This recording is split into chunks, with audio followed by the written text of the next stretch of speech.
I'd like to call to order a public meeting.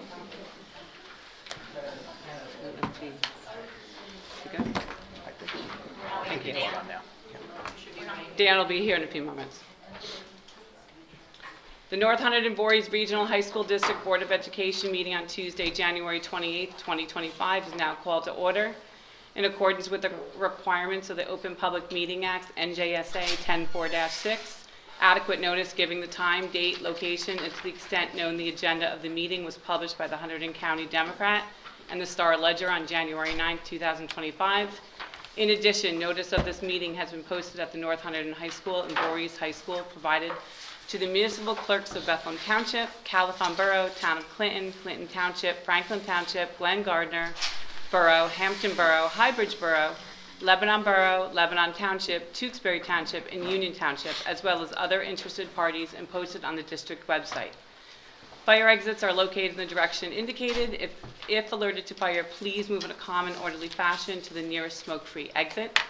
At this time, please silence all cell phones. Roll call. Ms. Cagno? Here. Mr. Chapman? Here. Dr. Dini? Here. Ms. Gallo? Here. Ms. Hintz? Here. Ms. Cotran? Yes, here. Mr. Lordy? Here. Mr. McIsaac? Here. Ms. Reyes? Here. Mr. Stanton? Here. Ms. Beato? Here. And Ms. Salino? Here. And flag salute, please.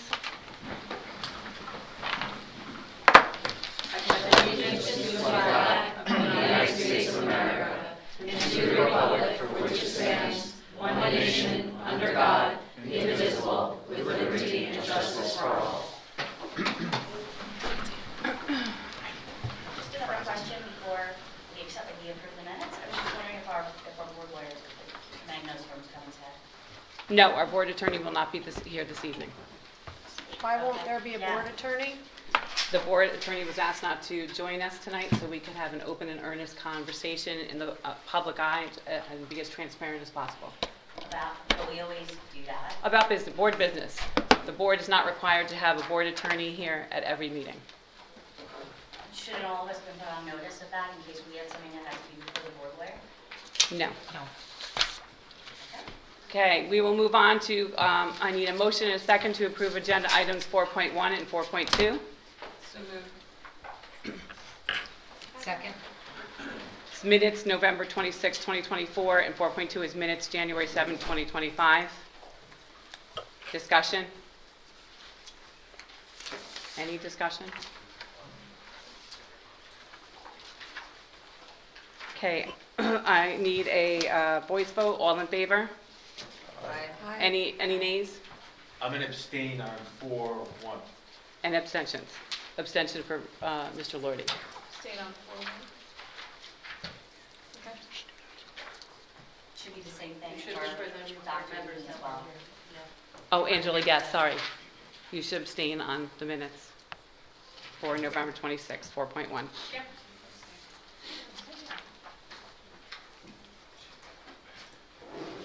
All right, thank you. Okay, at this time, we would like to have recognition of our student achievements. We have Ava Valley of North Hunterdon High School, and Ryan Denkovic and Joquan Arts of Voorhees High School.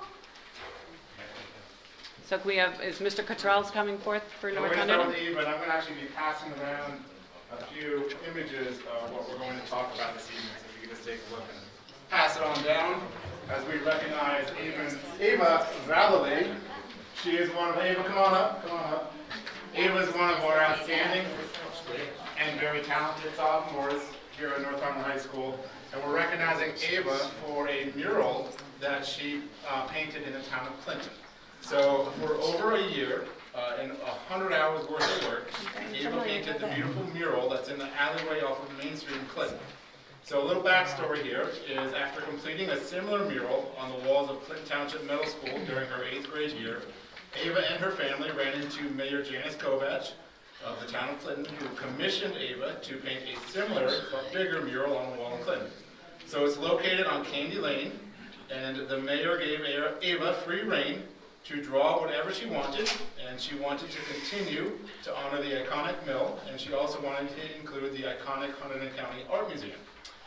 So she painted the scene there, and she drew it entirely by hand. She actually bought the supplies, including the ladders and paint and the brushes that was needed, and then the friendly Sons of St. Patrick stepped up to reimburse Ava for, I believe, all the supply costs? Most of the supply costs. So there was a little bit of collaboration there. So that's what Ava did. You can see the mural there, and anyone who's walked through the town has seen it, and it's really amazing. So Ava has officially finished the mural this past August. There was a ribbon cutting ceremony with the mayor, the press, and our own art teacher, Mr. Calabrese, was there. Going forward, Ava hopes to continue to take art classes here at North Hunterdon with Mr. Calabrese. She's involved with our Art Honor Society, and we actually talked about doing some new murals around the school. Ava hopes to be a kindergarten teacher one day, and so we're pleased to see all the creative things that she does here in school, as well as in her future. So, big round of applause for Ava.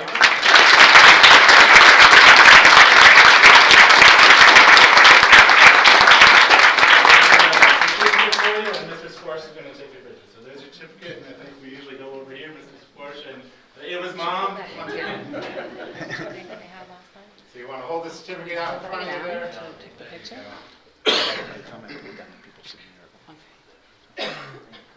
It's actually sort of nice having NHV behind it. Yeah, sure.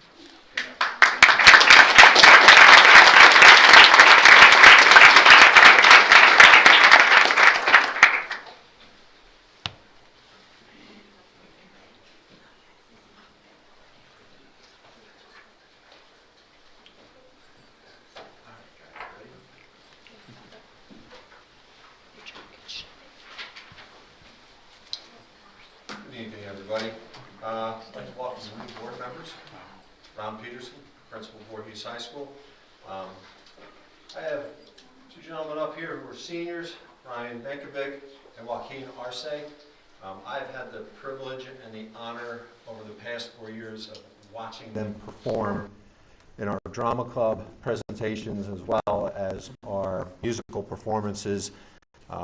Each and every year they don't disappoint, and they've developed their craft to a point where the Addams Family was on there. I think we should have charged more because it was really like a Broadway show. These guys were that good. But in the middle of all that, with doing the shows on that weekend, they performed Thursday night, Friday night. Then, this past November during that time, they participated in the Mid-Atlantic Regional College auditions at Rowan University. The auditions are an in-person audition that draws high school juniors, seniors, and college transfers from the Mid-Atlantic region to audition for college recruiters representing theater and dance programs from across the country. They had around 50 recruiting colleges there and about 150 students auditioning for acting, musical theater, tech design, and dance programs. Ryan received 20 callbacks of those schools, and Joaquin received 23 callbacks from the participating school. Again, all this was done in the middle of, once they got done there, right back to Voorhees to put on the Addams Family on that Saturday. Outstanding students, two outstanding individuals that not only contribute in that way, but are big contributors to the culture of the school. Ryan is part of the drama club, the bass and men's choir. He's also involved with the concert band. He also was very heavily involved in the Music Association events such as the Winter Festival held back in November. He's undecided on college, but he's looking to major in English with a focus on writing and minor in theater. Joaquin is in the Drama Club, Unified Theater, Bible Club, and the National Honor Society and Thespians Honor Society.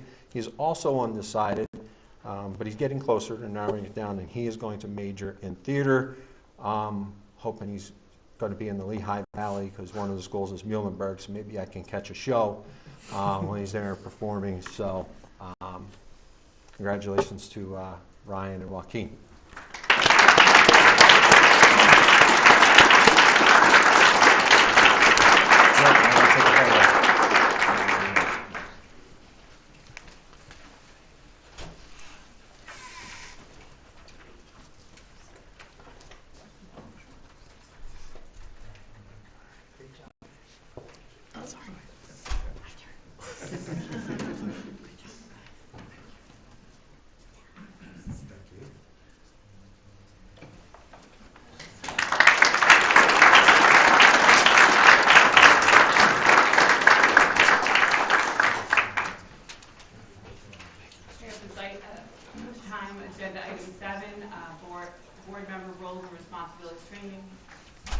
Oh, excuse me, my apologies.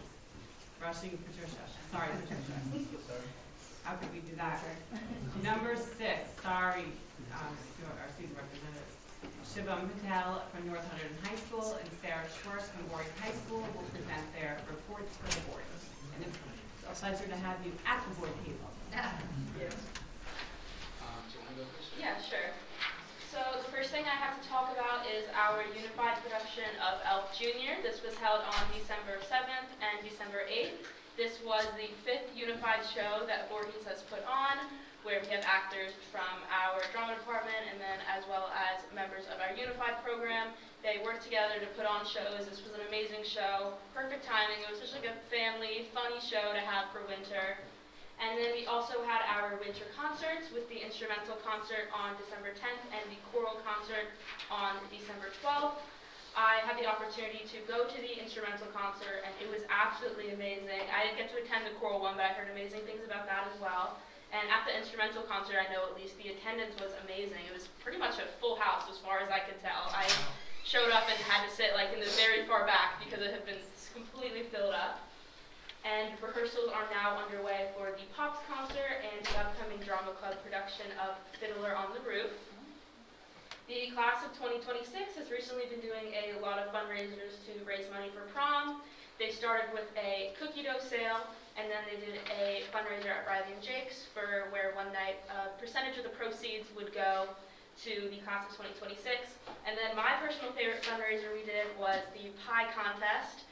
We got to put in raffle tickets into different jars for our teachers, and the top 5 teachers who had the most tickets got to get pied.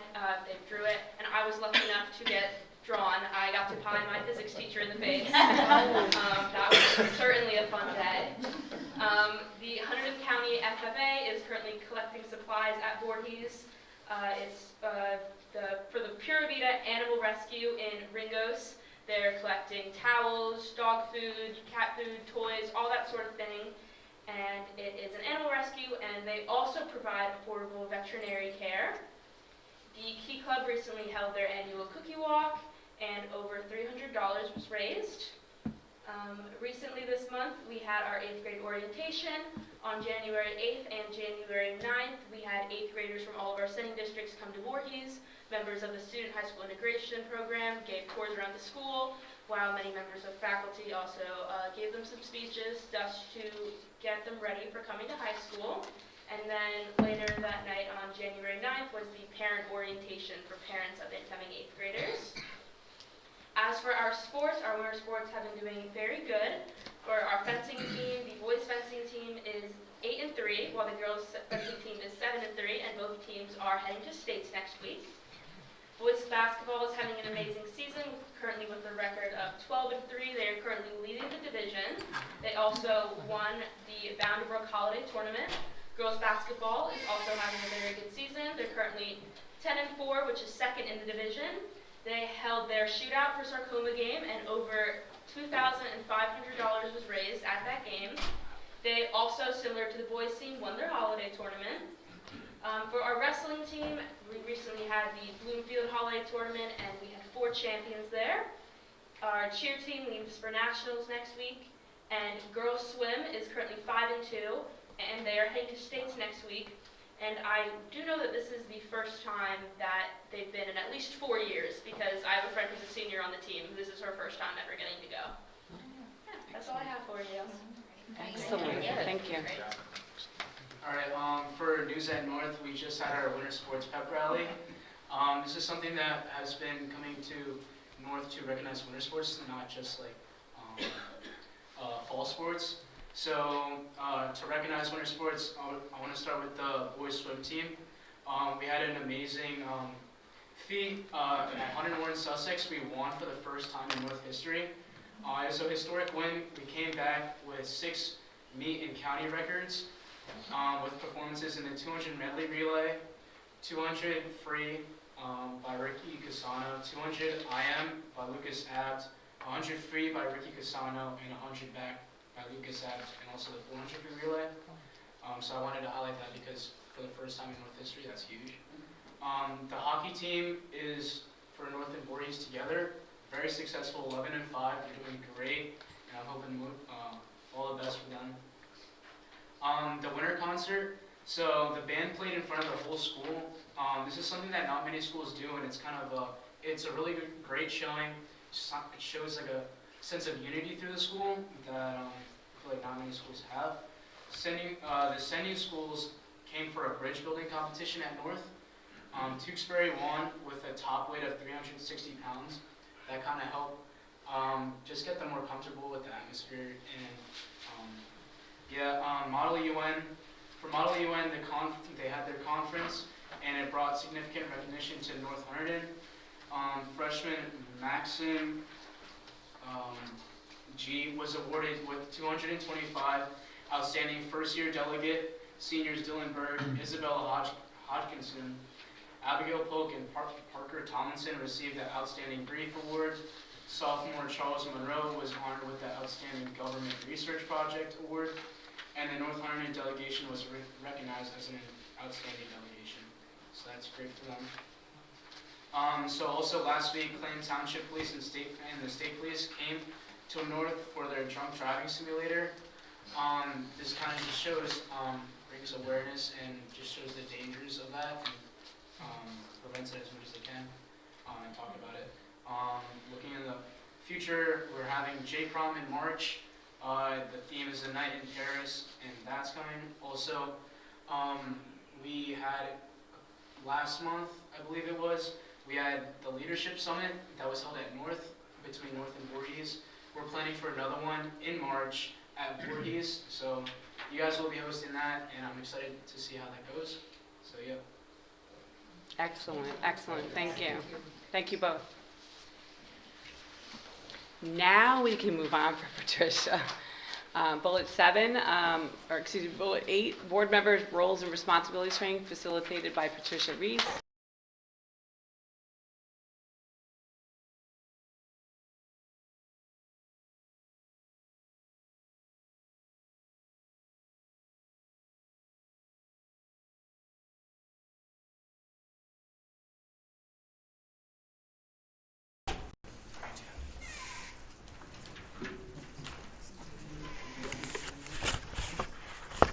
Thank you for having me tonight, and your commitment to professional development training is to be commended. It's a very hard job that you do, and that you want to learn how to do it better is, as I said, commendable. As you said, I'm Patty Reese. I'm with New Jersey School Boards Association. I'm the field service representative that works in Hunterdon, Somerset, and a portion of Warren counties. I've been with the association for 10 years. Before I was with the association, I was on my local board in Somerset County for 12 years. So a lot of your field service reps have either been school board members or they are retired administrators, so that we sat in your seat. We know, although it's a different world today, but anyway, again, thank you for having me. And I think it's great that you started with student recognition, because everything you do is about the students. That's really why you're here, to help them, and to start off your meeting with that really keys into why you're here. But tonight we're going to talk about the roles and responsibilities of board members, and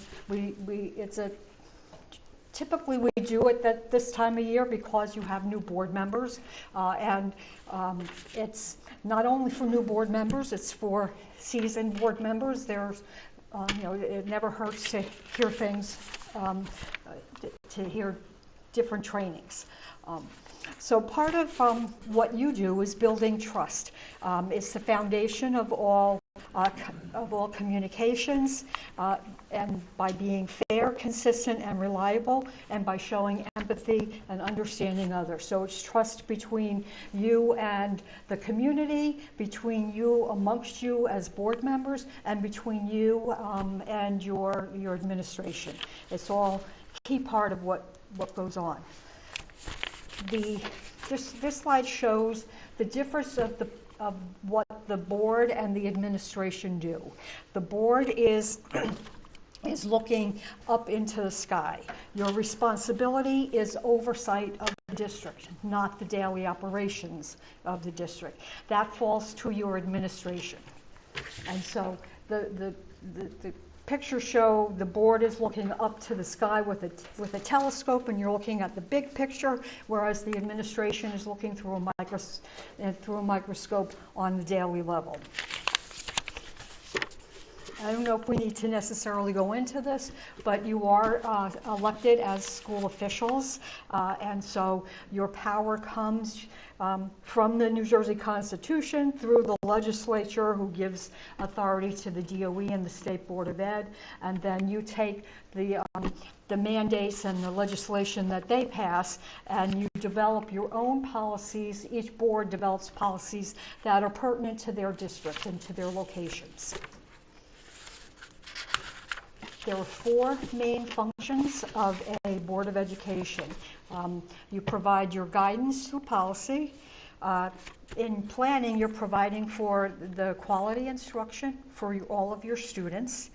You provide for the effective management of the district because you employ and you appraise your superintendent, and that accounts for the third function of appraisal. And then communication between you represent the community to the district, but you also represent the district to the community. The Board of Education is a policy-making body, and so that's really your primary function. Policies help to ensure that the district is well run. They are basically broad statements of goals and of the Board of Education and the direction that you as a board want the district to take. It defines and aligns administrative responsibilities. The board and the superintendent have different roles in this structure. The board essentially determines what will the students, what will the curriculum be, what do you want them to accomplish, what are your visions for the district. Your superintendent determines how that's going to be accomplished.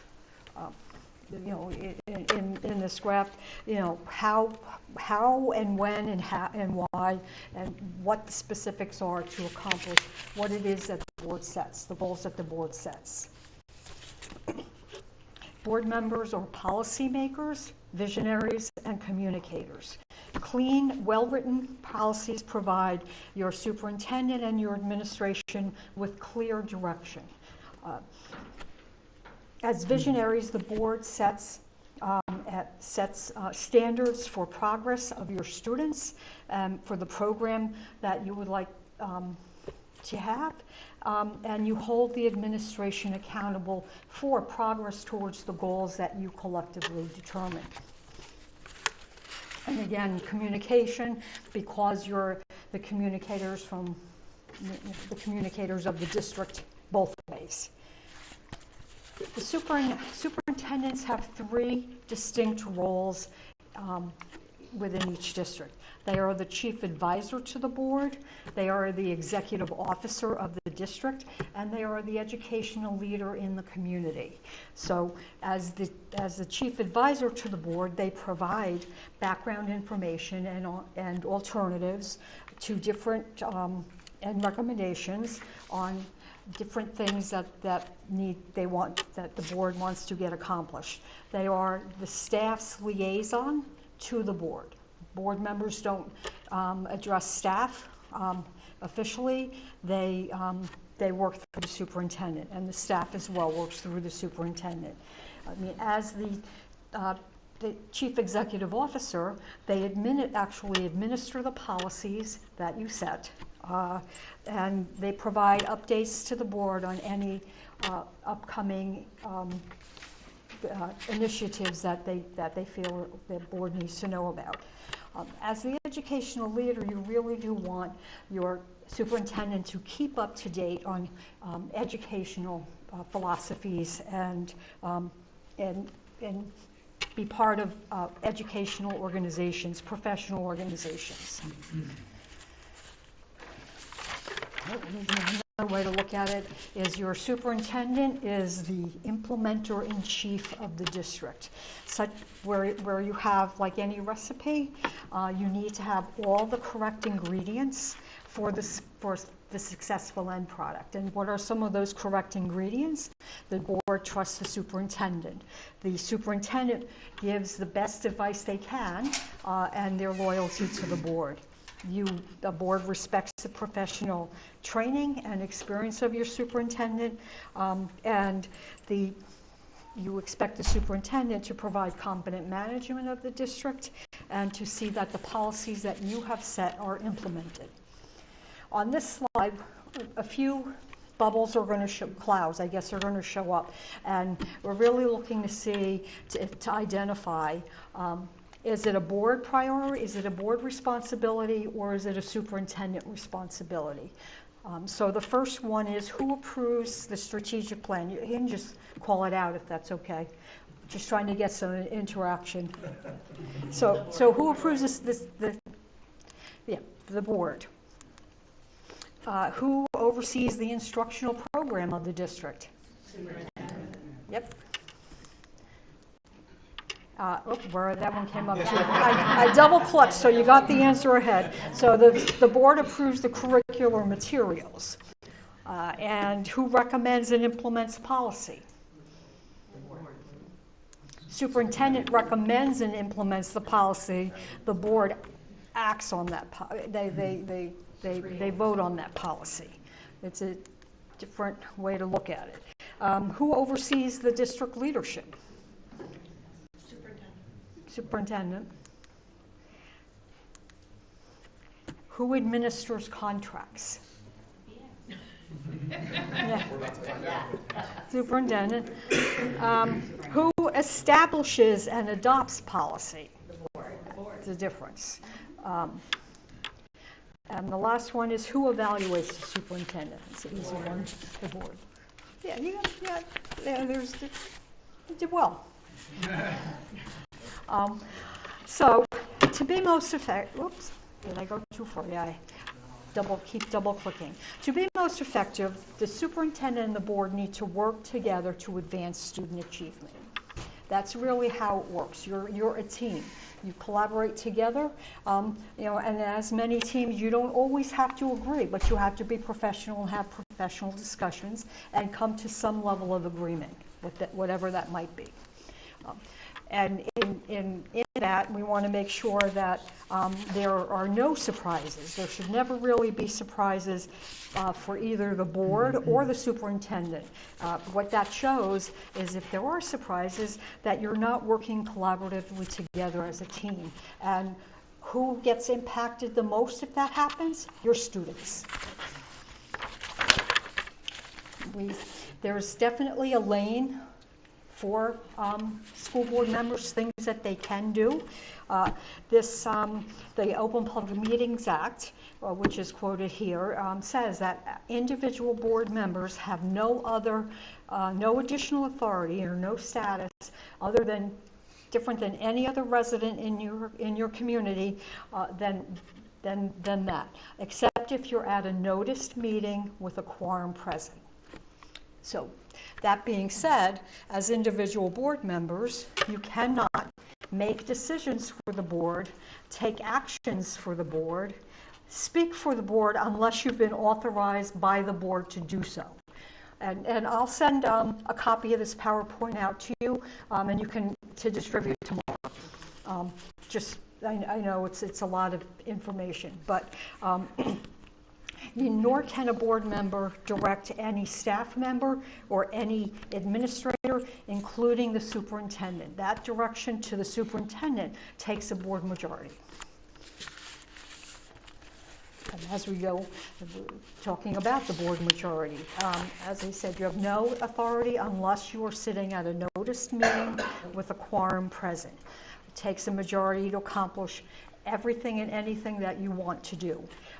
The real challenge is finding the common ground on behalf of all your communities, and that could be a challenge with a regional board with as many constituent districts that you have.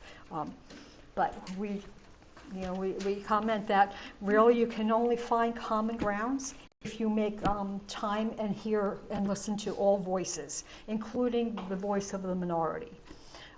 If you do not allow for the voice of the minority in any of your discussions, it's really a recipe for failure. You really need to hear all sides of every issue. So what is the impact of a board or board members overstepping their authority? It undermines the authority of your superintendent by overstepping what they have. It creates mistrust between the board and the superintendent.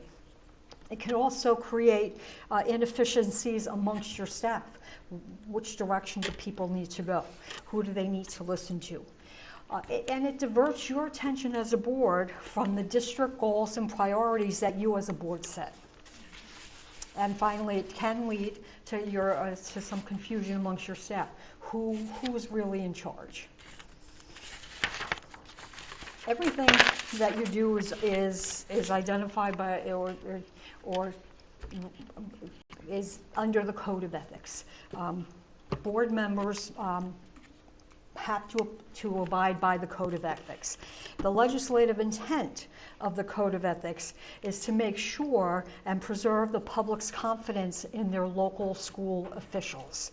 And the School Ethics Act, in doing that, had listed a list of activities and prohibited and acceptable activities, and a list of standards that you need to abide by, and a disciplinary mechanism to make sure that everybody is abiding by those standards. Not that I'll read all of these, but these are the Code of Ethics. There are 10 tenets of the Code of Ethics, and you have to operate under that Code of Ethics at all times, and you are held accountable to that.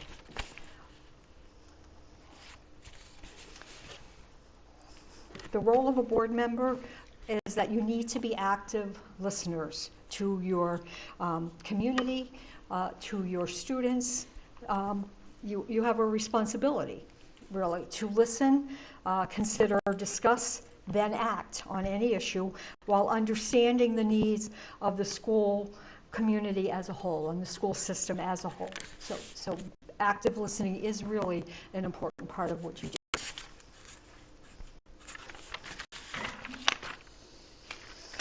As board members, your job, and you probably will hear this a million times, your job is not to administer the schools, but to see that they are well run, and that is one of the actual tenets of the Code of Ethics.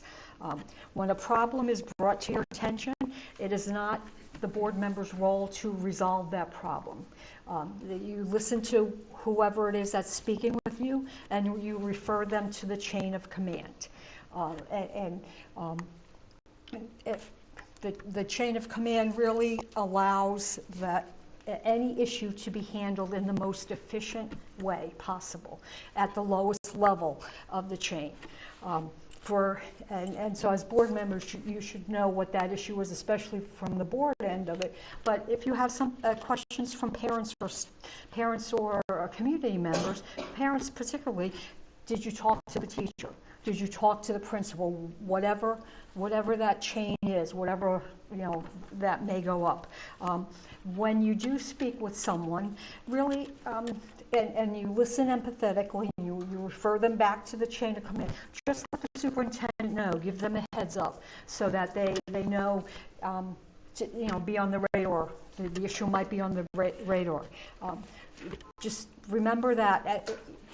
If there's an administrative solution, you have to give your administration time to come up with an administrative solution. If they don't come up with an administrative solution that is acceptable to whoever had the issue, that may come to the board, and you need to look at it with fresh eyes. You get the information, and keeping in mind that sometimes an administrative solution that the administration comes up with, it may not be acceptable to the person simply because they want what they want, whatever that might be. But the board is really the court of last resort as you come up with different kinds of issues. Just a few communication tips for board members. The superintendent by policy is generally the spokesperson for the district, and the board president by policy is the spokesperson for the board. If you have communication protocols, and many boards do, such as if you have a question on a committee report, who do you reach out to the committee chair directly? Those can vary from district to district or from board to board. So just be aware of what they might be for your district. Any information that is emailed to board members, if something comes from your superintendent or your board president to all board members, don't reply all, ever. That can be seen as a violation of the Open Public Meetings Act, because now that's a quorum.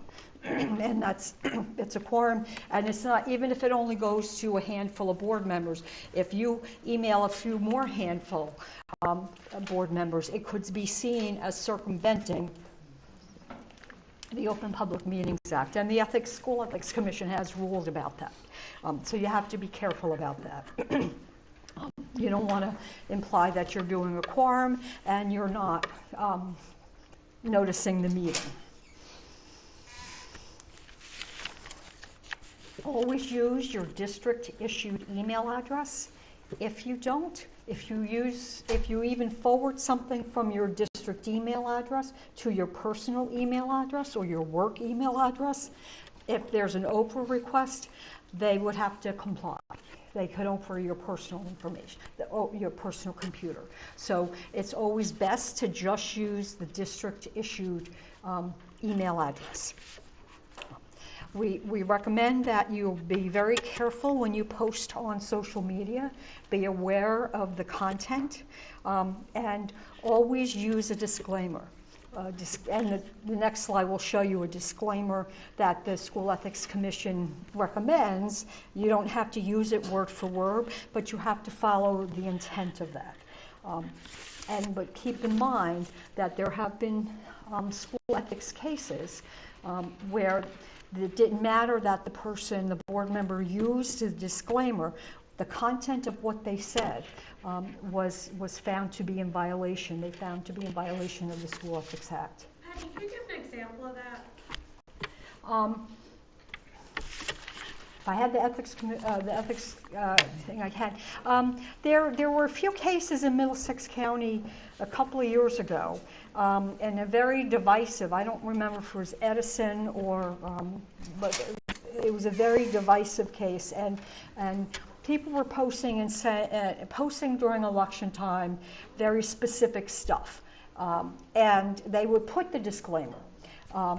But when it came, and somebody filed an ethics complaint, and when it came to the School Ethics Commission, they felt that the posting was very divisive, and they said that they were a board member, but that they were not representing the position of the board. But the very fact that they identified as a board member, and it was a very divisive comment, a whole series of comments, that they felt that it made the use of the disclaimer meaningless. What about, for example, a board member posts something and says the disclaimer,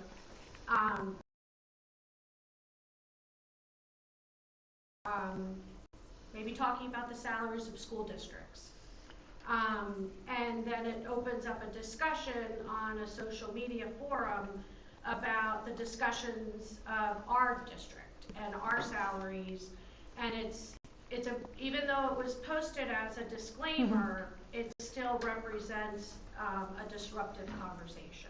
Well, it represents, disruptive or not, it represents a conversation, and if board members are even though they use a disclaimer, if you're participating in that discussion,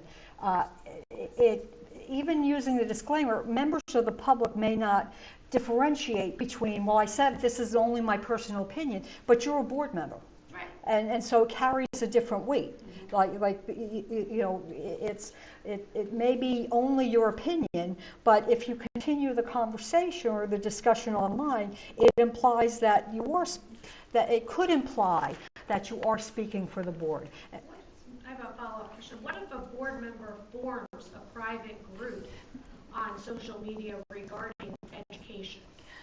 We highly recommend that and caution that board members not have private groups, because it's hard to, if there's more than one board member, if there's a quorum of board members on it, now you have to comply with all the regulations and statutes about open public meetings. And by having a private group and only letting certain people in, it could be seen as circumventing the Open Public Meetings Act. So we highly recommend that you no longer have a private group or belong to any private groups other than, and if you belong to private groups like your community, each community has a Facebook page, right? But as long as you're only commenting as a member of that community and stay away from board business, you would be fine. Just don't post anything about board business on any private page. Even in generalization? Yep, yes. I mean, anything more than the school play is tonight. Right. Something like that. That's, or liking a picture of the students getting their awards. Yeah. Yeah. Or, liking an athletic schedule. Right. Or sharing something that our Facebook page has Mhm. shared. Right. I have a follow-up question on that. So what about being if board members are part of a private group that is a group that takes a particular political position or point of view, if there's a quorum of board members that are part of that group, does that violate the open public? It could be seen as violating. And really one of the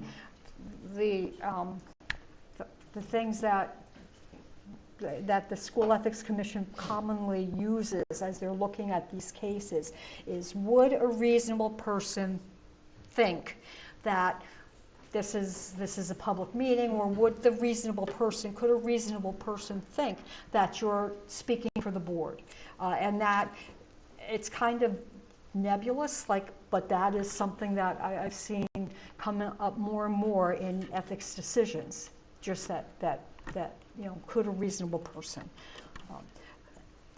So, and if there's several, it implies that if you're having conversations that you're an elected school official, and so that carries additional weight with it. Can you And talk about the difference between a school official versus maybe a town councilman, and how we have to protect the integrity of the school differently? A school official is bound by the School Ethics Act Code of Ethics. Municipal elected officials are not. So they have to behave differently? They can. And they have different authority. After I stepped off my board, I did one term on my town council. And there is definitely a difference in what you can do. Like, I could go in as just one of 5 town council members to the police chief and have a conversation about their job or what's going on. As a board member, you can't go into any staff member to do that. You just can't.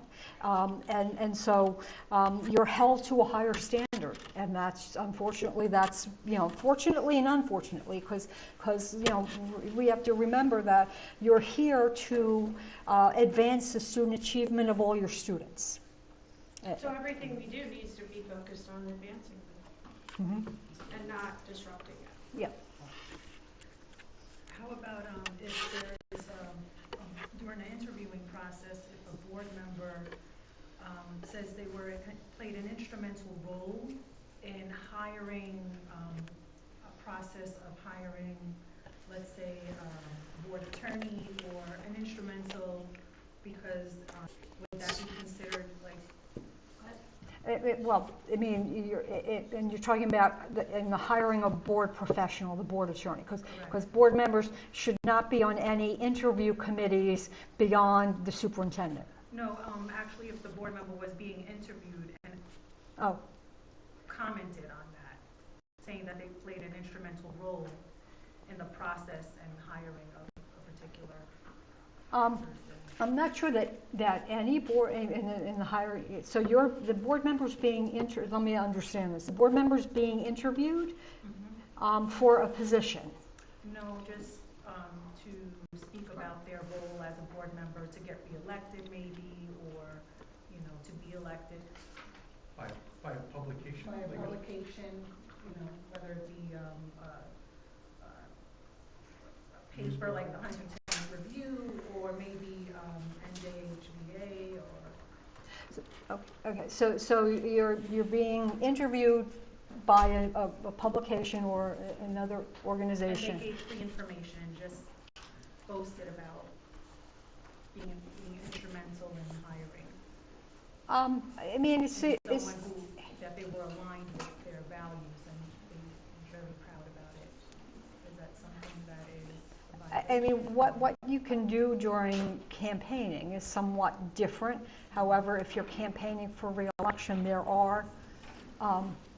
they do look at some of those standards.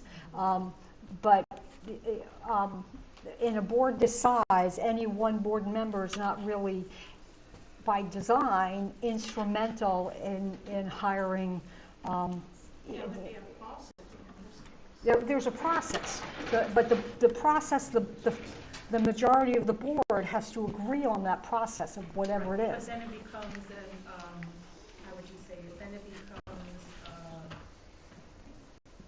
perception. They're given the perception as though when they blatantly say that they were instrumental in that process. Right. It does give the perception, and it does depend on who you're speaking to. But again, I think that it depends on if it's a campaign article. You just really have to be mindful of the code of ethics, because when there's two different things with the School Ethics Commission that can happen.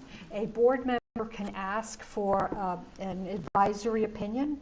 So before they take an action, they can ask the School Ethics Commission if they will consider that action to be a violation of the Code of Ethics. And when they give you their determination, and I've had some board members say, well, it's an advisory opinion, but it's not really an opinion. You asked a question on whether they will consider it. If you don't heed the advice, the opinion that they give you, if somebody files an ethics complaint on that, it's likely that your penalty will be higher than it would have otherwise. So when you ask for the advisory opinion, you really do need to listen to that. The other thing that can happen is any member of the public can file an ethics complaint against a board member or school official. That mostly board members, because you're the ones who have to abide by the Code of Ethics. There's a very specific timeline for that, and each case is very fact specific. If somebody files a complaint, there's a list of standards and evidence that they must provide. The School Ethics Commission does not look for that evidence. They only review what is presented to them. And so that's, that is something that can happen. So there's two ways to go. And again, as I said, every case is very fact specific. You can go to the New Jersey Department of Education website, search for School Ethics Commission, and they list there's years of decisions and advisory opinions that are public. And so that you can look into that. And I can send a link tomorrow with some, how to get to the School Ethics Commission. I mean, it's sometimes quite interesting reading. And sometimes you wonder what was that board member thinking? However, it kind of hones in on what goes on those school ethics on the School Ethics Commission. I talked about this social media disclaimer. This is what the School Ethics Commission recommends. You don't have to use it word for word, but you do have to say, I'm not speaking, it's my personal opinion, I'm not speaking for the board, nor am I making any representations of the board. And again, I'll send the PowerPoint out tomorrow, and you can, or tonight, it depends on what time I get home. But so that you can have all this stuff. And again, use of the disclaimer is not a get out of jail free card. So just be mindful of what it is you're posting and what you're saying. That's really all it is. So as board members, new and old, you're going to have a lot of questions, and you should be asking a lot of questions. Just remember that in asking these questions, you are not the manager of the district. You have that person. You have the superintendent that you hired. Ask questions that are relevant to your role. The questions that are relevant to a board member are high-level questions and strategic questions. And we recommend that tone is everything, right? So just be inquisitive rather than accusatory. You'll get answers, better answers being inquisitory rather than accusatory. What's the role of a board member in personnel as far as resumes or reviewing resumes for staffing decisions? The board can only act on staffing issues once they're presented by recommended by the superintendent. If it's on the agenda for approval, you can ask for, and the superintendent, the board officer can put parameters around to look at maybe the resume of that particular person, but you can't look at the resumes of everybody that was considered. But you can ask questions like, how large was the pool? What were our qualifications? How many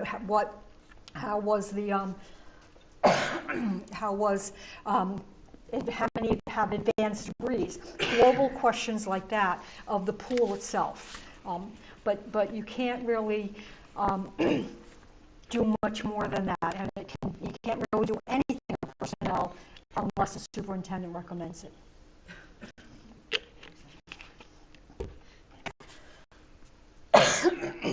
Sorry. So we ask you to remember to take off your private sector hat. And I know sometimes, because I've talked with board members who, in their professional careers, they work in human resources. And it's hard to take that off, right? It's hard if you're in a decision-making mode in your professional life. It's hard not to do that here.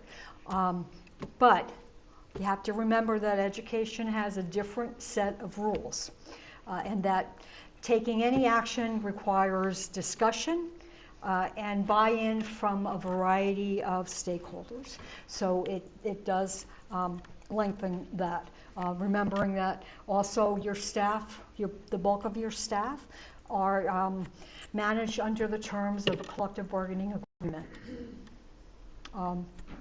We also say, again, I talked about this earlier, no surprises at the board table.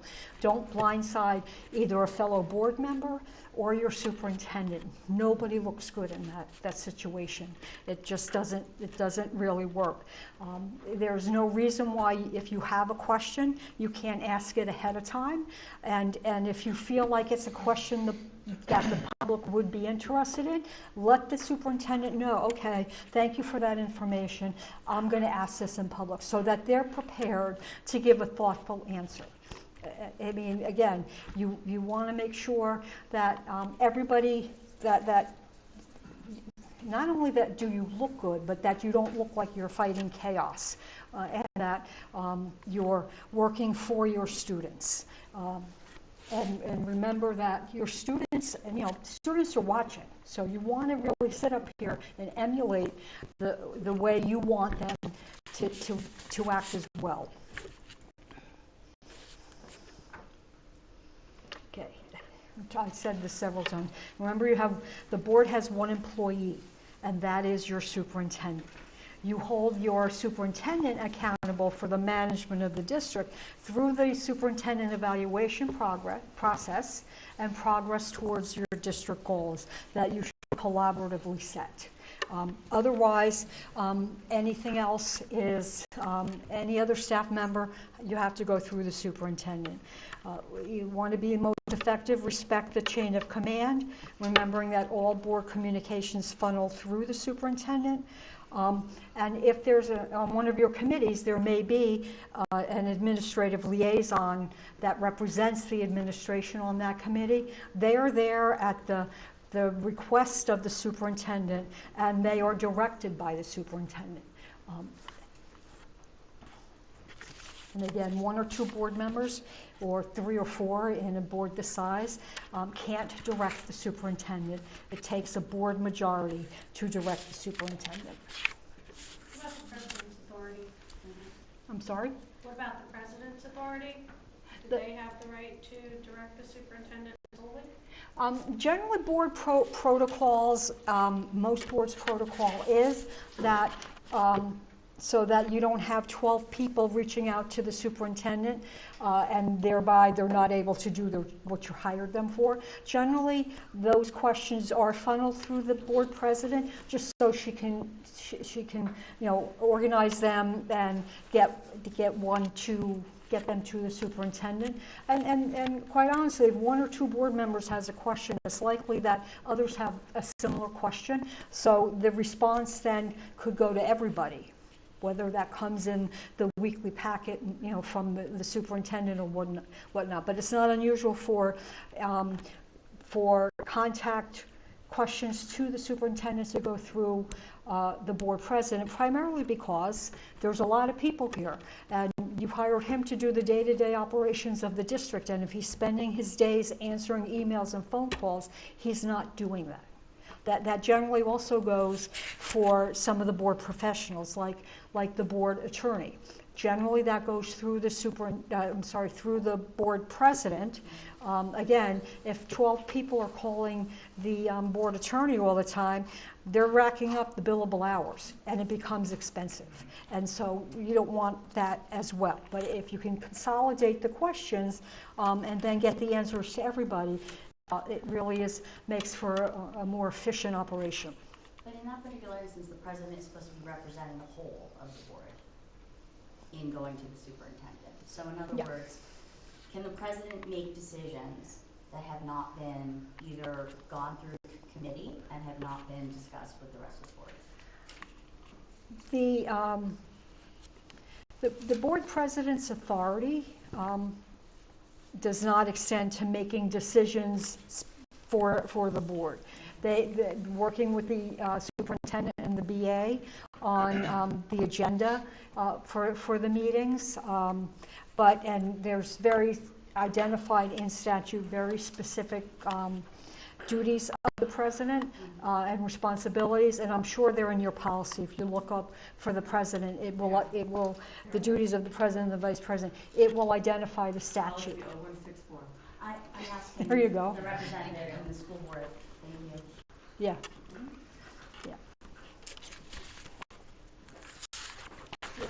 Follow up with that, I just want to make sure I'm clear. If we have a question, it's best to send an email directly to the board president and not CC the superintendent?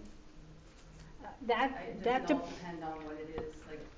That depends on your board protocols, really. Okay. If that's, I don't know, and I know at one point in time, in the not too distant future, I'm going to planning to come back to talk about board norms, and those are the kinds of discussions that you have for board norms.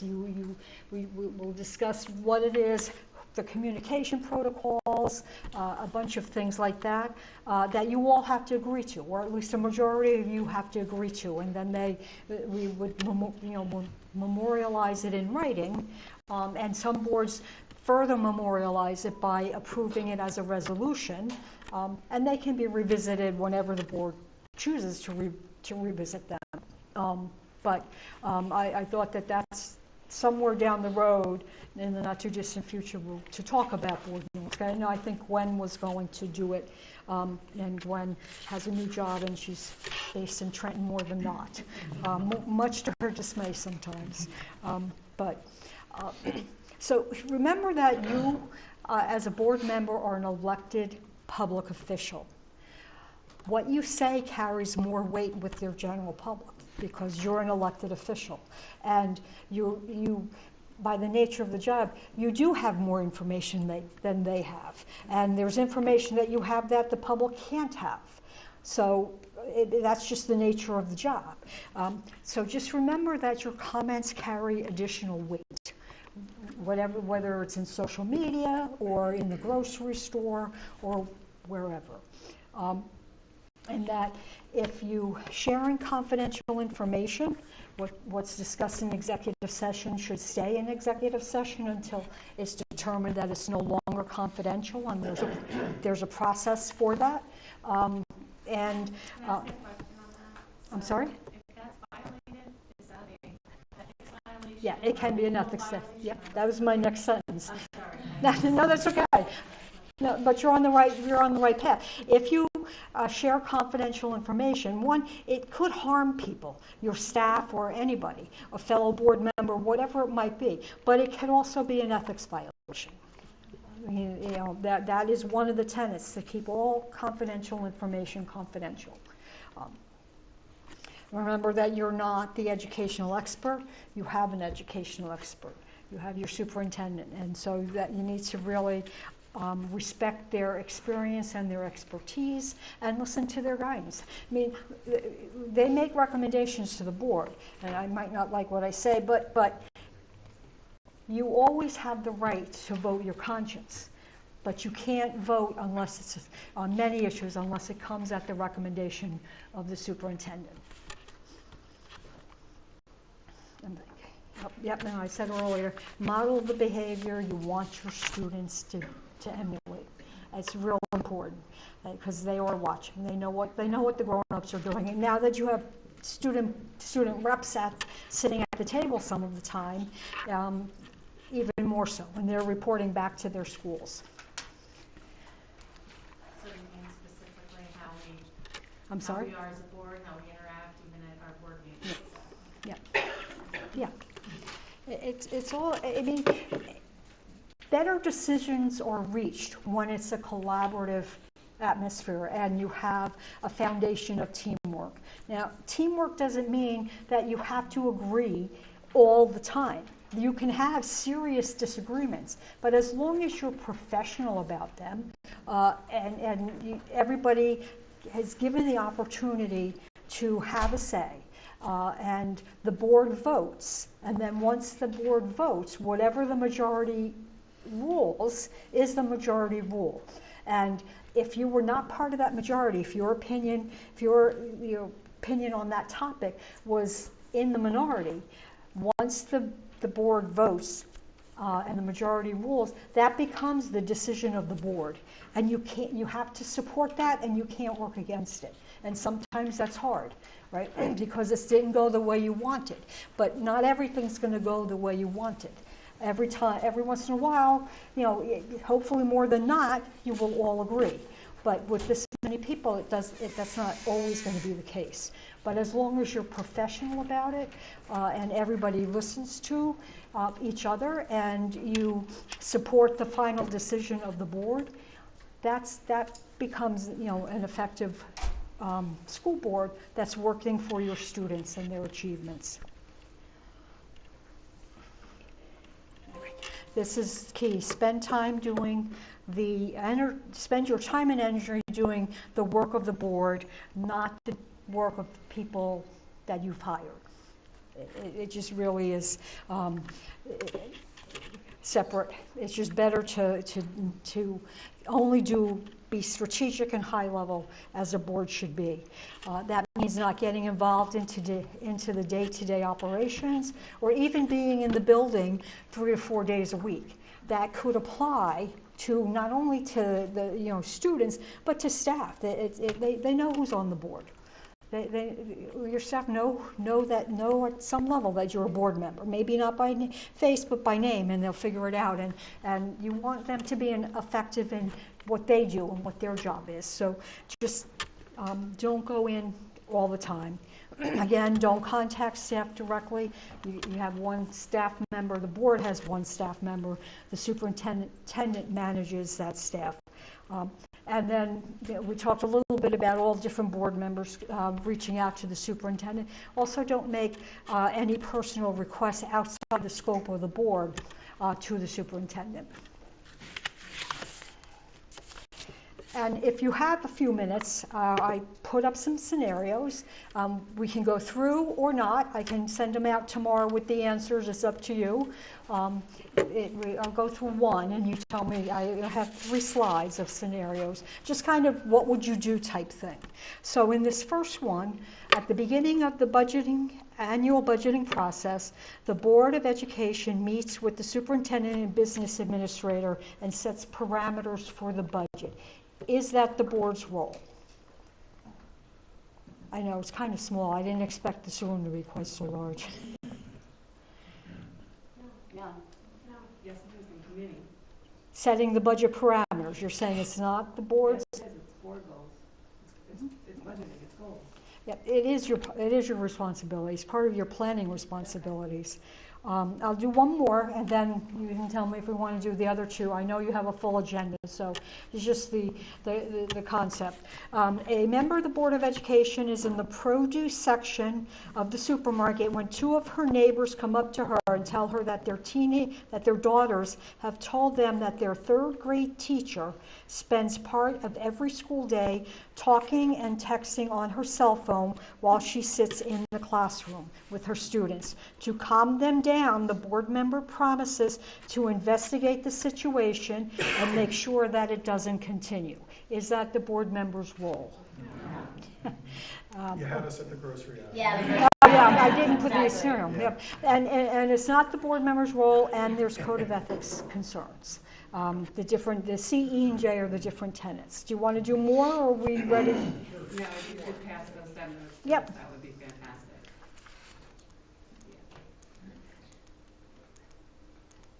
I'll come in there, and then we're really almost done.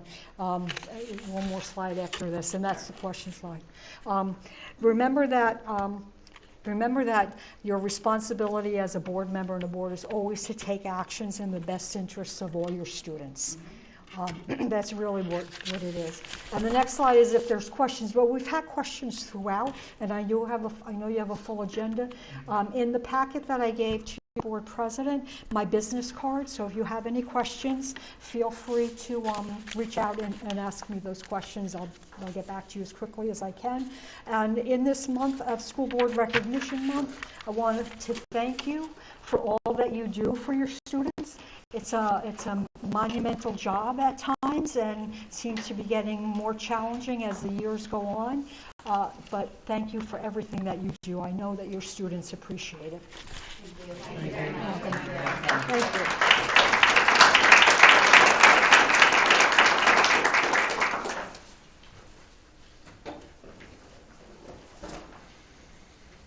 Again, thank you, Patricia, for that presentation. Excellent. Moving to picking up where we left off. Number 8, Chief School Administrator's report, please. Yeah. So the first thing I would like to report is congratulations to our Teachers of the Year and Educational Services Professionals of the Year. At North Hunterdon, it was Kristen Stell, and at Voorhees, it was Nancy and Costello. Both of these teachers I've known for many years. Amazing teachers, really connect with students, and really are an epitome of what we want every one of our teachers to be. So thank you to both of them for their hard work to earners.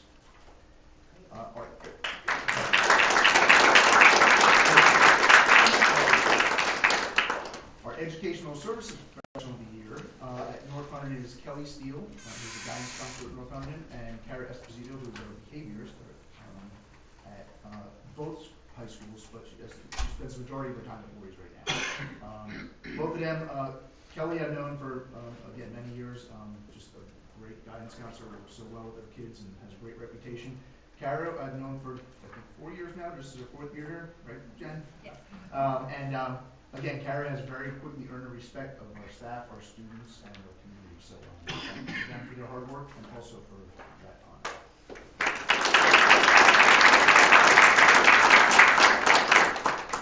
I have a ton of other really good news, but Sarah and Shivam sort of took a lot of my thunder. But I do want to say some thank yous about that. I do want to say the holiday concerts were fabulous at both schools. They did a great job. North Hunterdon, like they said, does a school-wide concert that is not common typically, but I think it is a great way for the whole school community to get together, similar to a pep rally, but for the arts. And I think that is a really important message to send. At Voorhees, the choir and the band both performed for students as they entered the building the day before winter break. And I think that's a great thing that Voorhees does. You know, they get greeted that last day of school before the break. The class of 2026 also served snacks and hot chocolate, and then they held their holiday pep rally at the end of that day as well. So very festive day, and everybody had a great week there. The bridge building contest, again, congratulations to those students from Bethlehem and Tewksbury, with Tewksbury's bridge actually besting the Bethlehem bridge by 30 pounds, so 360 pounds to 330 pounds. Congratulations to all the students that I think Shiva mentioned from Model UN.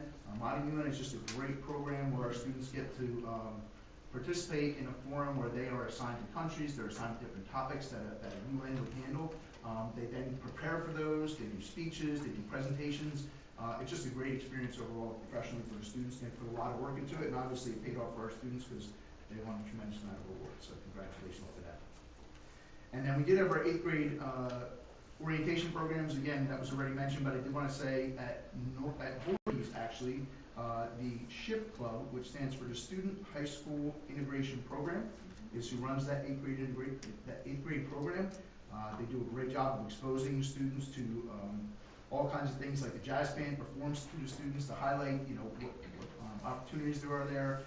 They talk about all different clubs and activities and sports.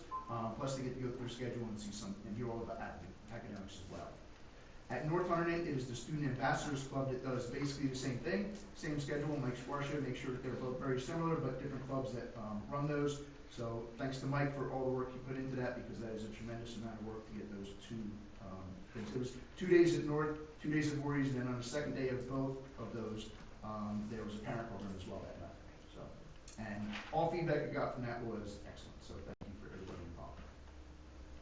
I do have my report on harassment, intimidation, bullying. There were 2 incidences since the last reporting period. Both of them, one was inconclusive and one was unfounded. So that is what we will be affirming next month. And then Call for a motion second to affirm the determinations on the HIB incidences. Correct? Yeah. I'm taking, voice vote, sorry. A voice vote, all in favor? Yeah. Sorry. So moved. First, I need a motion and a second. So moved. Second. Wait. All in favor, aye. I'm gonna abstain. I'm abstaining too. Dee Dee and Lori are abstaining. Sorry, it's being a little rusty. It's been probably 8 years since I have done this. it'll be like riding a bike. Get back on the bicycle. And then there are the monthly reports for your consideration. November and December were there because we did not have a December meeting. If there's any questions on that. I have a question on this. It's okay? Sure. Can you just walk me through, only because I don't know how this process typically works? So if we were to vote on this, are we voting on the process that somebody looked at this and this is what was their determination, or how does? Which one are you talking about? The HIB? The HIB. The HIB instance? Yeah, so all you are affirming is that the administration has done their due diligence, the people that you hired to do this investigation, who are trained to do this investigation, and who have came up with a conclusion and determine what that conclusion is. Really, the reason for you to vote on this as a board is because you hear about the HIB incidences at the first meeting, then there's a chance for either party on either side to appeal it. They can come and plead their case to you before you actually affirm it, but all you're doing by affirming it is saying that the process was followed. So. The process was followed, correct. Okay, thank you. 9.1, January 2025, the school board recognition, as you all know, Patricia Reese just made that announcement and recognized everyone here and boards across New Jersey. I need a call for a motion and a second to adopt resolution 012823. So moved. Second. All in favor? Aye. Aye. Any nays or abstentions?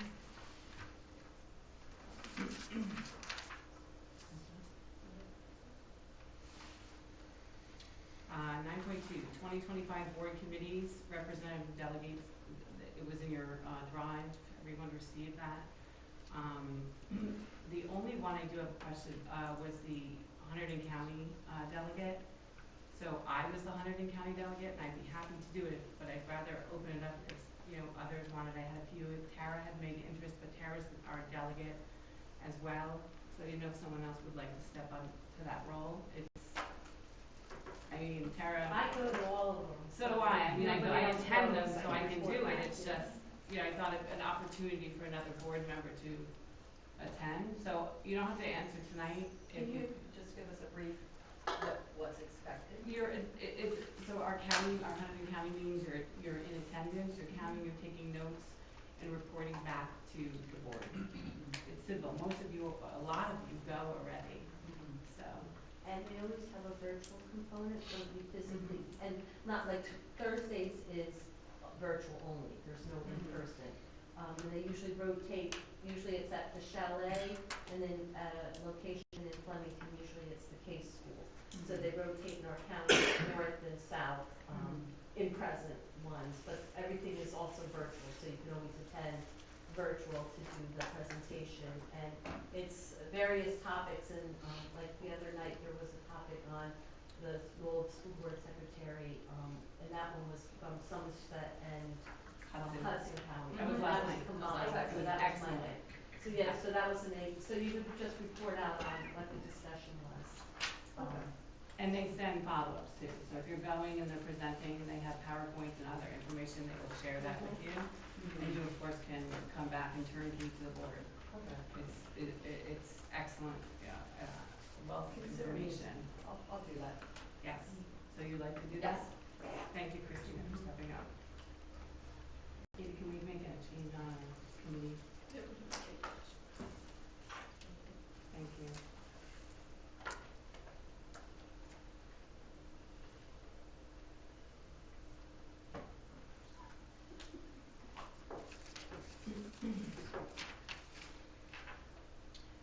Our next regular board meeting is scheduled for February 25th, 7 p.m. here in the district office. At this point, I'd like to open it up to opportunity for public comment. During this portion of the meeting, the public is invited to address the Board of Education's comments. You are requested to sign the register provided for this purpose and state your name, municipality of residence, group affiliation if applicable, and direct your comments to the board's co-president. While all comments will be considered by the Board of Education and a response may be forthcoming and when appropriate, individual school members may not respond to the speakers at the time of their appearance. The public comment period will be a maximum of 30 minutes in length unless there are unusual circumstances. You will be allocated 3 minutes to speak, and no one will be permitted to speak more than once on the same topic until all others who wish to speak on that topic have been heard.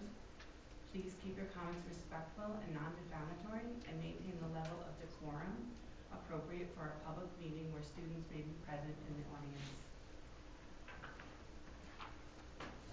At this time, public, anyone like to come and speak?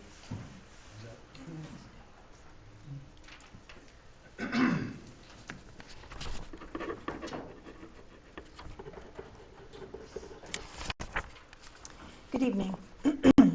I'm Deborah Bonomi from Tewksbury Township. I'm deeply troubled by the resolution to change legal representation for this board. The current attorney has consistently demonstrated their ability to act in the best interest of this board, district, and our students. Over Comegno Law's tenure, they have saved the district hundreds of thousands of dollars, critical savings giving the board's responsibility to manage taxpayer funds wisely, clearly visible in district public financial statements. New Jersey state and school board regulations make it clear that board decisions should prioritize the welfare of students, and the success of our district over personal and political interests. Changing legal counsel mid-school year without cause or evidence of wrongdoing undermines these principles and creates unnecessary disruption, diverting resources from more pressing issues facing our schools and causes distrust within our communities. This resolution also raises questions about your lack of process and transparency. How can new board members vote on this matter when the proper process has not been followed? Has there been discussion in committee meetings or executive sessions about this? It has not been in public meetings. Ms. Salino, have you adhered to District Policy 174, which outlines a process for seeking legal representation? Have new board members interviewed both law firms, or are they relying solely on the guidance by select board members outside sanctioned board meetings, which is not allowed? Is there an open RFP? If you are truly looking for better representation, are other firms being considered? There are equally important factors to consider other than legal fees. Are the new board members aware that Comegno Law Firm only represents school boards, no private clients? So there is never a concern of a conflict of interest in the representation of this board or pursuit of decisions. This is not the case of Bush Law. Are you aware that Jonathan Bush is the mayor of Metuchen and is widely known in political circles as getting ready to run for New Jersey governor? Politics has no place in our school district. You are trying to vote in a politician whose focus will not be 100% on our school district and our students. The stability of our current legal counsel has been a critical asset in navigating complex matters. Changing representation without cause risks eroding trust and goes against the collaborative spirit outlined in our state laws and tonight's presentation. At a time when our district faces real challenges, like ensuring academic excellence, addressing mental health needs, fostering inclusion, and supporting all students and staff, this is a distraction we cannot afford. I urge the board to prioritize the best interest of our students, our staff, and taxpayers by retaining Comegno Law, whose exceptional work is evident. Thank you.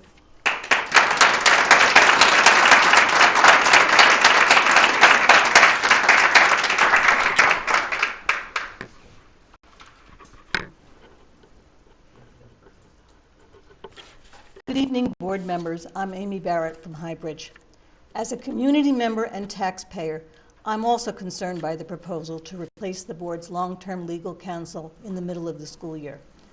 Board Resolution 0128254, which is item 17 on the agenda, applies that replacing Comegno Law Group as general counsel is based on per-hour costs. However, the board voted in June to renew its professional service contracts for the entire 2024 to 2025 school year with the same per-hour costs. So this change is not a routine matter, nor do I believe it is motivated primarily by financial concerns. A proposal to replace Comegno Law Group was first raised by Nicole Gallo at the June 25th board meeting, a month after the board voted 7-4 on May 7th to retain the book Let's Talk About It. At that same June meeting, board members Cagno, Gallo, and Salino voted no on a routine renewal of professional contracts that included Comegno Law Group as general counsel.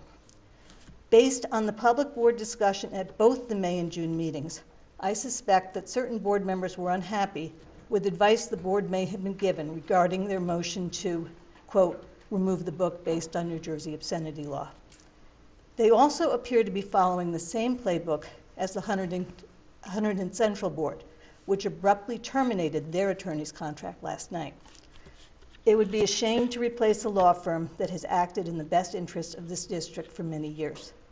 If this motion passes, I hope that the board will heed reasonable legal advice from its new general counsel and not cost taxpayers the tens of thousands of dollars in litigation costs incurred by politicized boards such as Sparta and Hanover.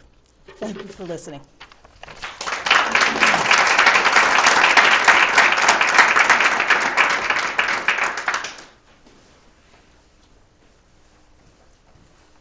Give me a moment.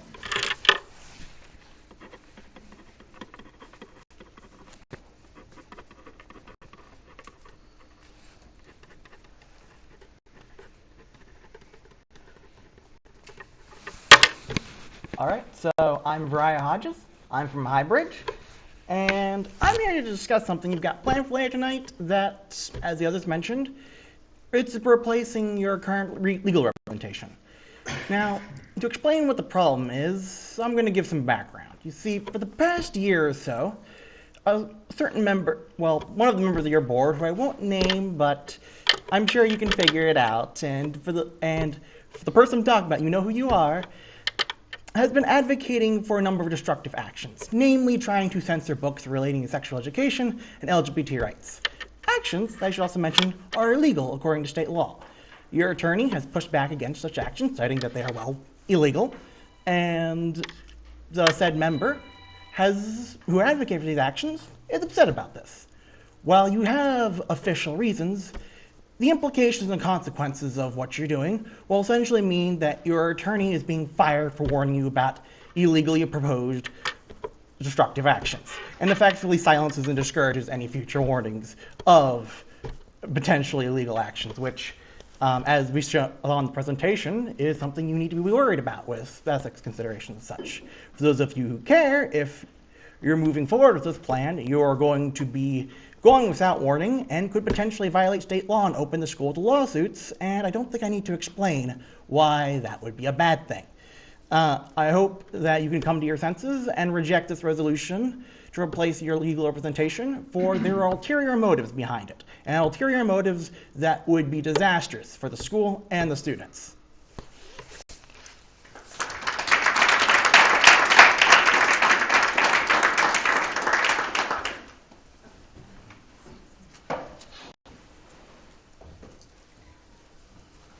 My name is Layla Zengel. I am a parent in the district from Union Township. I came to this meeting tonight because I do usually look at your agendas, and I was surprised by the item that our previous speakers have addressed and have some of the same concerns about what's going on. Mr. Lordy indicated to me on social media in-depth discussion about this tonight, so I'm looking forward to the committee reports. I don't know, is it finance, personnel? I don't know what committee discussed this, but I'm super eager to hear your report on how we got to this. But honestly, I'm up here right now because I'm a little concerned. I walked in a few moments late, but it seems to me that there's no attorney here tonight, because that is what, did I hear you say, Mrs. Selena, that that's so you can have an honest conversation? Is that why there's no attorney? And that's alarming to me for a board that's made up of so many folks that speak so much about transparency and answering parents' questions and awareness of process.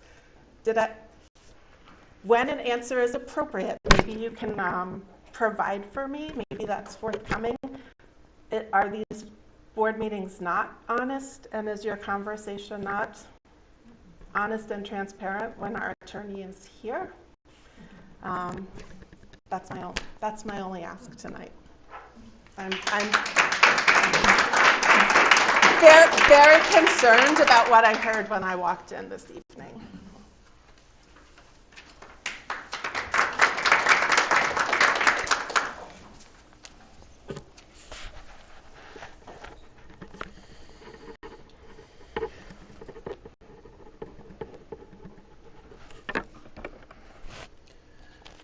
Good evening, President Celino. My name is Guy Citron. I'm from Califon, Tewksbury. Tonight, I'm not here representing any group. I am not instructed on what I'm about to speak on. I'm speaking purely as an adult from this community with a child who I hope will go to this high school. We know when this board is doing politics. We know who on this board has openly campaigned with elected Republican officials. And we know who is associating with extremist, anti-government hate groups. We know all that. I'm speaking to you from the heart, as a parent, and hopefully a friend to be. To the point of the other comments made, we're here to serve the kids. We're here to serve our students. We're here to improve academic excellence. There is a local problem that is evident nationwide, which is occurring in classrooms everywhere, and that is smartphone addiction. I truly believe that this represents common ground between conservative families, liberal families, and everybody in between. And I've been coming to this meeting for 2 years. We all want better. I think deep down we all want to work together. Let's keep that door wide open with projects that we all care about. And like I said, I don't even know if the people behind me agree with what I just said. I'm here shooting straight from the hip. But what I have for you is a peer-reviewed article from a professional journal published not too far away in Pennsylvania, written by 2 excellent folks from East Stroudsburg, and they outline the whole issue. And I'm just going to laser cut to the point. Science is telling us today that the symptoms of depression and anxiety and all these other things that we're seeing in our students, from addiction to cell phones, is no different than drug addiction. At the psychological level, it's the same. Would you send your child to school with a pack of cigarettes in their pocket? Why are you sending with a cell phone? Neurologically, it's the same stimulus, it's the same reward feedback loop, it's the same distraction, and it's the same destruction of education. I used to smoke cigarettes, maybe we all, anyway. Loose analogy, you gotta give me a break. So I'm just gonna pass this out. I wish this board the best this year. Let's work together, please. Can you just give those to the... Yes, of course. Yes, of course. Thank you. Thank you.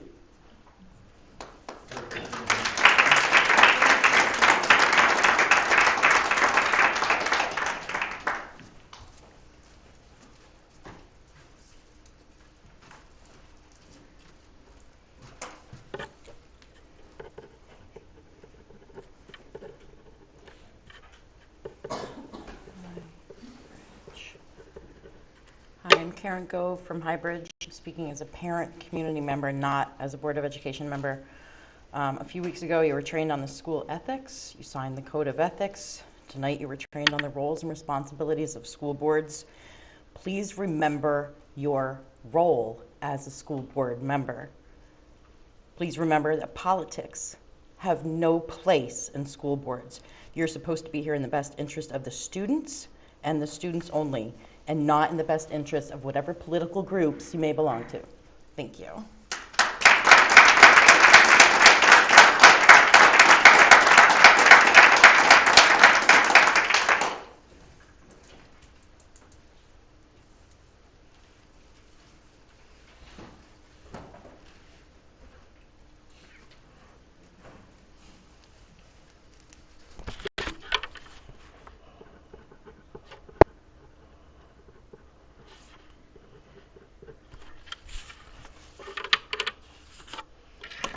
Good evening.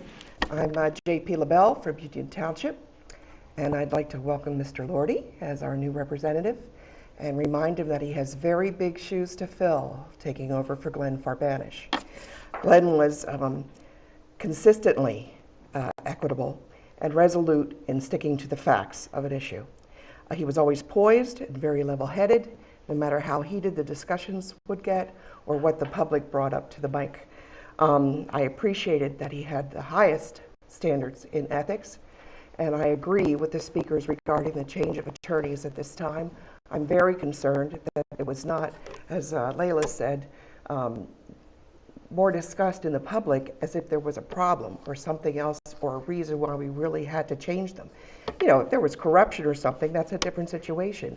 But if they're saving us money, they don't have a conflict of interest because they can't, because they don't have any public clients besides school boards, and they've done excellent in everything else. Why? Why are we changing them? I'd really like to make sure that you consider everything that's being discussed, and again, make sure it's not for any political purposes or because the attorneys pushed back on the books that were attempted to be banned. which again were illegal, basically. And you've seen from these many meetings that banning is not appreciated, not welcomed, and not the popular opinion. So if you're really representing us, you'll hear us. Thank you very much.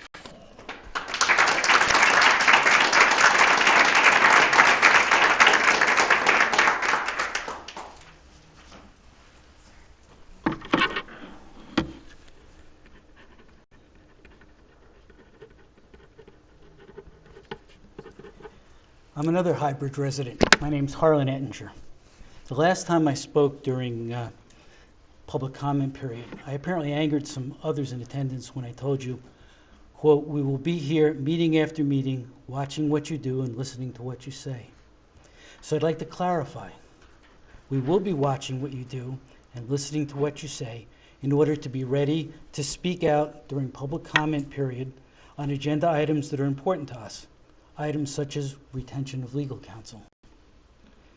And we'll be here so that we can help parents and taxpayers be better informed about how you have represented them when they vote in school board elections. I'll just say that I want my tax dollars devoted to offering all our students the best education and the most supportive school environment possible. Thank you.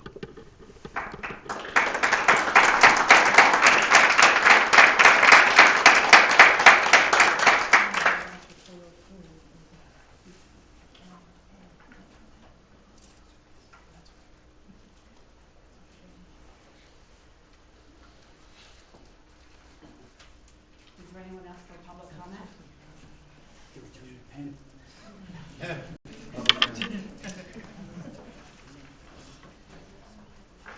With no further comment, we will move on to item number 11 on the agenda, curriculum, instruction, and technology, our committee report. Okay, so the committee met last week. A number of items were discussed under the general reports.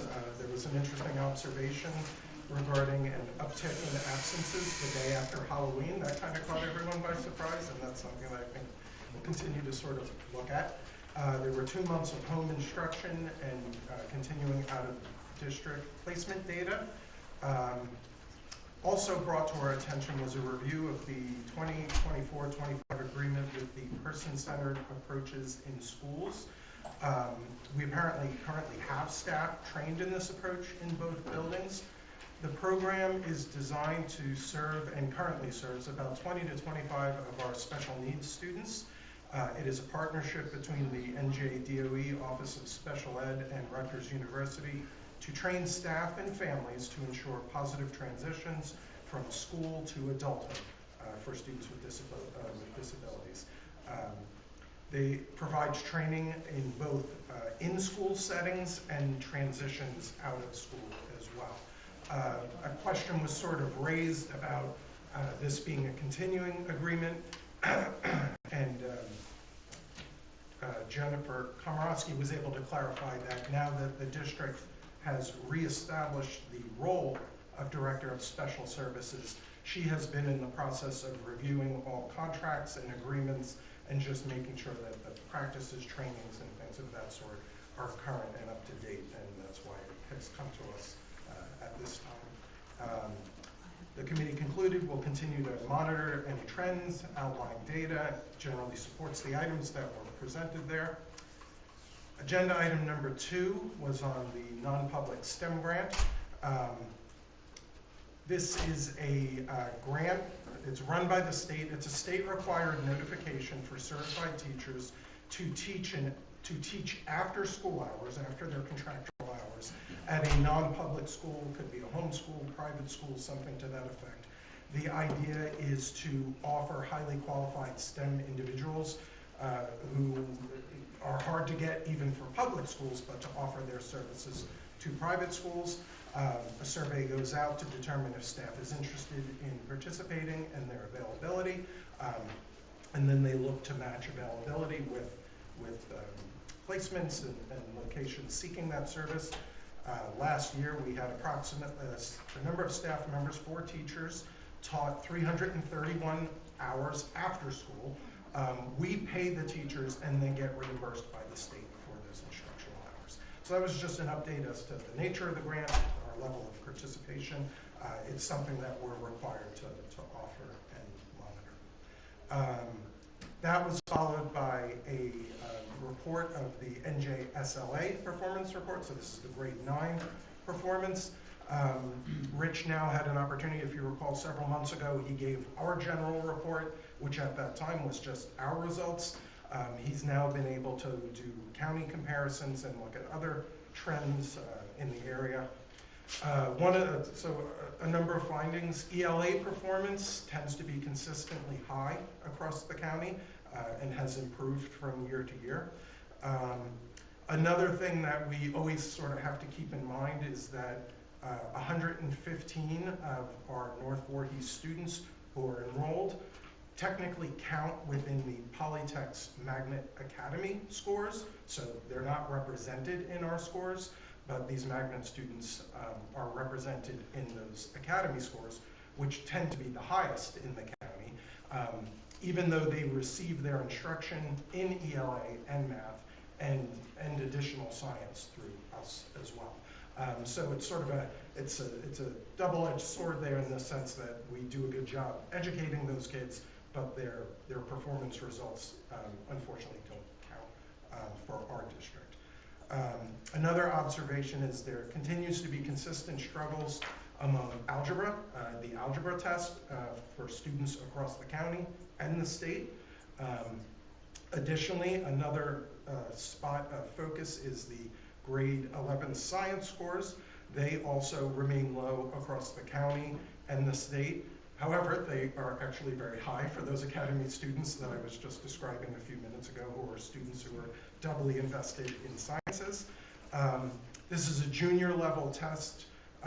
It reviews multiple science subjects, but unlike the NJGPA in math and ELA, which counts for and are required to pass for graduation, the science test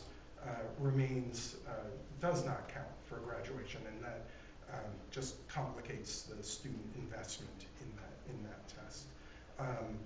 Some additional research that Rich has been doing, because with algebra students, the students we receive in Algebra 1, are often students who might be struggling in math. Our strongest math students have already moved beyond Algebra 1, often taking Algebra 1 in the sending district.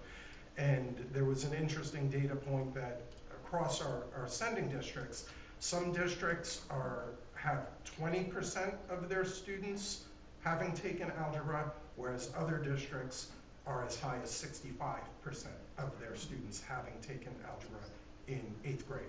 So that's something that I think he'll continue to look at, will very much be a part of continuing articulation efforts, kind of examining that performance, those data trends, putting them in conversation with our own placement tests, transitions and recommendations. Rich is going to continue to look at prior cohorts, because we often get performance once the students become ours as 9th grade kids. We don't have the luxury of knowing the years of prior performance of those students, so that requires more work and data collecting on his part to see where some of those trends might begin. A talking point there was particularly with math, that you often see tracking that begins at the K-8 levels, becomes more and more consequential as students go up in grades, and by the time they reach us, you're working with a more challenging proposition in terms of different student levels. So the conversations among the sending districts would cover everything from what is the curriculum that the schools are employing, is the idea of teaching algebra and that curriculum the same across those districts, does it differ? What are the resources that they're using? What are the levels that they are offering to students, and sort of the mechanisms by which students might be landing at those levels. The last item was a brief one on artificial intelligence. This is something that the curriculum committee has sort of been on our radar for a number of months. but it's just something that we haven't been able to get to other than some informal discussion. So we were proposing that within the committee meetings that we seek to prioritize that, given its emerging importance in pretty much everything at this point, and that we would look to seek any sort of updates on staff training, staff use, and discussions on policy and acceptable use language that might be emerging or coming from any of that. And I think is any questions? Any discussions? Would it be possible, because as you said, with AI, it's typically we have maybe 5 minutes at the most at the end of our meeting, so is it something that we can consider to have a separate committee, not committee, but just a curriculum committee meeting where we're focusing on that? Yeah. So we could add it on. Put that more on as a priority over some of the other things. Just like, It also could be maybe having an additional one that month where we're, I don't know, we can never like take away from what we're going to talk about with curriculum. Well, yeah, we learn so much. Yeah, because I think my initial suggestion was we always left it for the end of the agenda and then we'd run out of time. Yes. If we make a point of putting it in front of the agenda, at the very least we'll get to it. And then I guess the thinking is if there are things that can be reported to us in terms of what's happening, I mean, I see no reason why that wouldn't ultimately parlay into a broader presentation to the entire board about, you know. And to top that, we also could put that in every committee. We could have a discussion in every committee so everybody can partake in it. It's just an option. Yeah. It's funny, one summit I'd gone to earlier in the year, one of the districts was highlighting the fact that they had taken all of their policy, put it into a bot that could be queried, and that you could, and its knowledge base is your policy.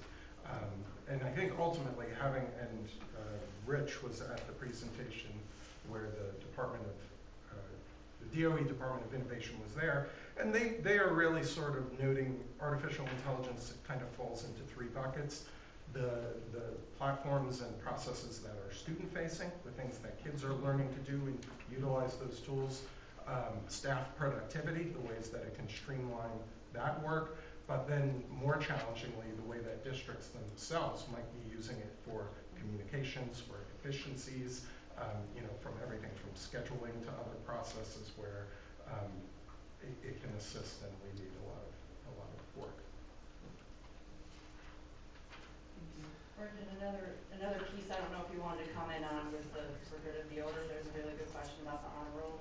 Oh yes, thank you for reminding me. Yep. You know, it was at the very end. So yes, this was something that had come up, I think was briefly discussed here before, so Rich was able to give us the history of the honor roll, because that was something that created a lot of questions and concerns at the start of the year.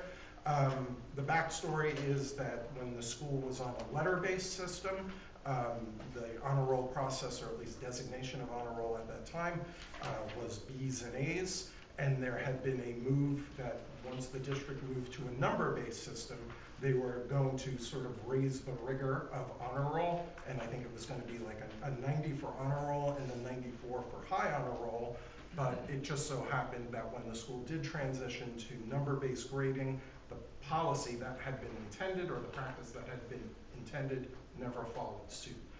So we were still in the mode of reporting as honor roll kids who were numerically getting B's, and I guess high honor roll kids who were numerically getting A's.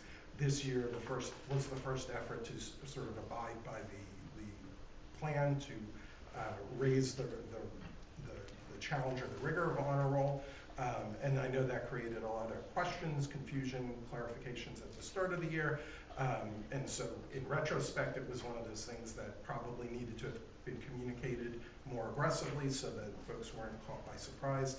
There's also, you're dealing with the phenomenon that in the middle schools, a lot of the honor rolls are predicated on like B's and A's, and then the high school becomes sort of this step up. So another distinction that came out there was we have 2 different systems of sort of recognizing student achievement. The honor roll is one that's sort of agnostic to your level. In other words, if you're at an academic, a CP, an honors and AP level, honor roll is honor roll is honor roll. And if you're getting an A, you're on the high honor roll regardless of the level of class, whereas something like GPA is weighted relative to the level of the course that you might be taking. So it's a way to kind of have recognition via the GPA that's on the levels of the courses that you're taking and how you're doing, whereas the honor roll is a broader recognition that regardless of the level, it's a recognition of higher achievement. I think that was it. Thank you for reminding me. Good catch. Any other discussion? Okay, can I have a motion and a second to approve 11.1 to 11.3? Kim, I had a question. Oh, yeah. So, again, being new, so. It's okay, I'm Rusty, you're new. 11.1, home instruction. So I looked at this and I noticed that 16 of the 20 on the home instruction have already ended, and one ends this week. So is it typical to approve something that's already ended, or are you supposed to do it before it starts? Maybe I'm just misunderstanding. No, But it's in the process. Yeah, I think one of the details is that we were looking at 2 months of data because we didn't have We weren't here in the December. December meeting, so there was an element of catch-up on that. And I don't know if there was more to it, but I do remember that part. Home instruction is for students that are not able to come to school for medical reasons typically. Right. And we are obligated to provide that home instruction. Right. Sometimes that happens in between board meetings, so you will be approving a period of home instruction that has already happened. Got it. At the next board meeting. Okay. But ideally, The fact that we didn't have a meeting in December, that exacerbated this a little. got it. Okay, makes sense. Thank you.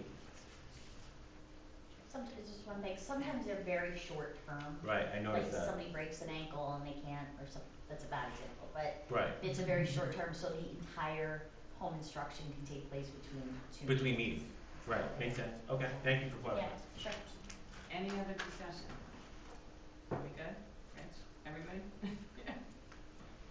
Okay, can I have a motion and a second on 11.1 through 11.3, please? Yes, so moved. All in favor? Aye. Aye. Any nays or abstentions? Moving on to bullet 12, policy and school security. Our policy committee, we met on January 21st, all were in attendance. One of their main agenda items is that the New Jersey School Board policy manual is ready. The committee reviewed the summary sheet for the conversion of our policy manual to New Jersey school boards. We used some examples of policies that were condensed from 3 to 5 policies into one policy. 3 to 5 on Strauss estimate that went into the New Jersey School Board policy.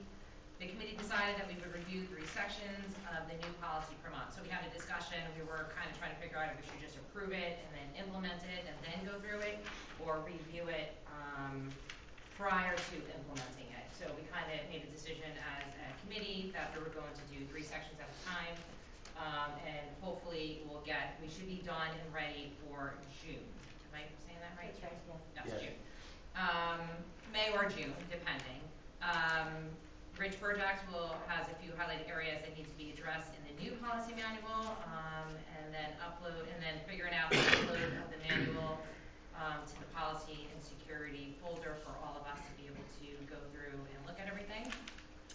And so the review policy over the next 3 months, adopted May and June. And then our second agenda item was on school security, structure and costs associated with equipment.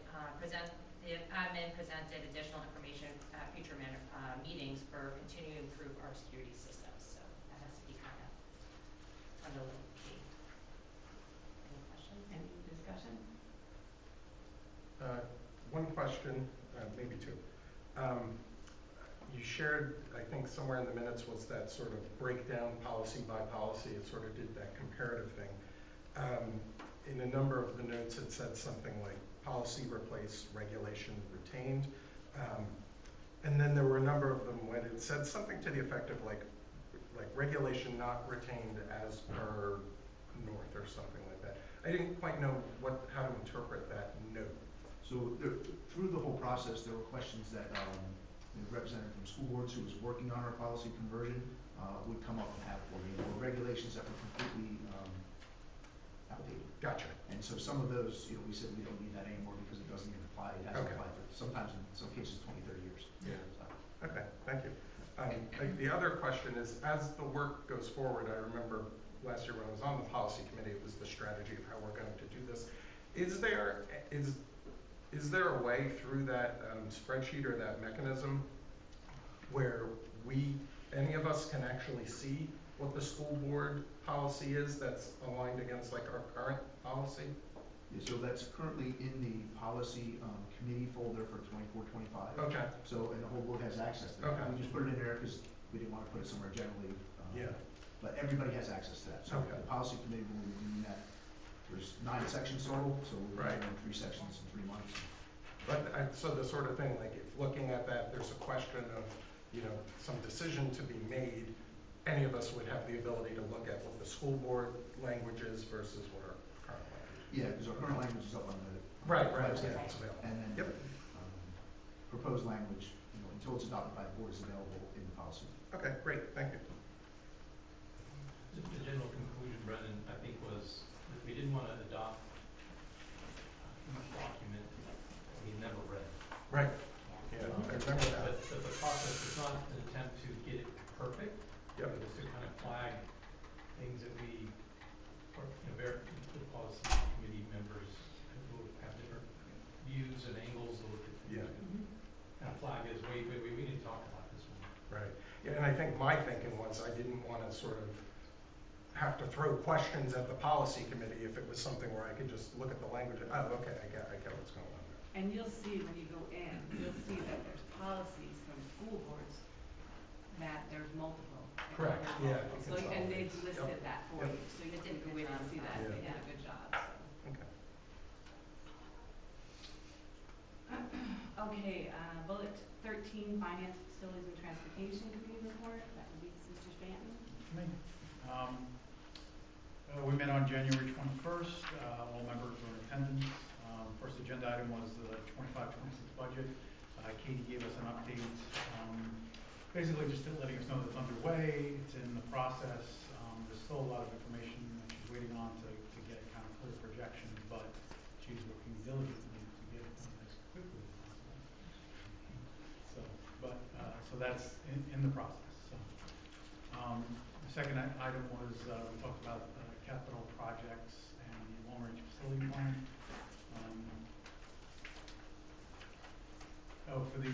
For Polytech, and I don't know if this was reported out yet to the group, but the amount of students that we will be getting from Polytech is going to be 70. The original assumption was 100, so it is less. There was some kind of brief discussion about why that's happening, and the possibility that it's until the programs get running, then they can advertise a little better and grow that. We're up to 73 now, as I guess. Okay. Trending that. So we're hoping that in the future that'll grow to the expected 100 or possibly more. And that we would be meeting next week to continue the contract negotiations. The long-range facility plan is in the works and the final draft is being put together. And that'll be shared with the group after it's completed. This is something that's done every 5 years and is required by the state to be done every 5 years. And we should be proactive in getting that done so that it's ready to go. There's 2 items on that long-range facility plan that Katie is recommending to be completed next year, and that's some issues with the district office, the roof HVAC, the handicap accessible ramp, and a new walkway along the football field. And then at North Hunterdon, there's a spot in the back near the salt shed that's the runoff from the parking lot is causing some major erosion, and so getting ahead of that so it doesn't continue to cause more damage. So those are the 2 projects she's recommending.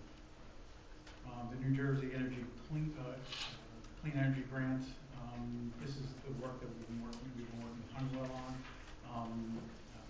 It's been a great project. They've done a great amount of work. This is kind of at the tail end. I think we said that probably by the end of the semester, By the end of the school year. yeah, the end of the school year will be wrapped up.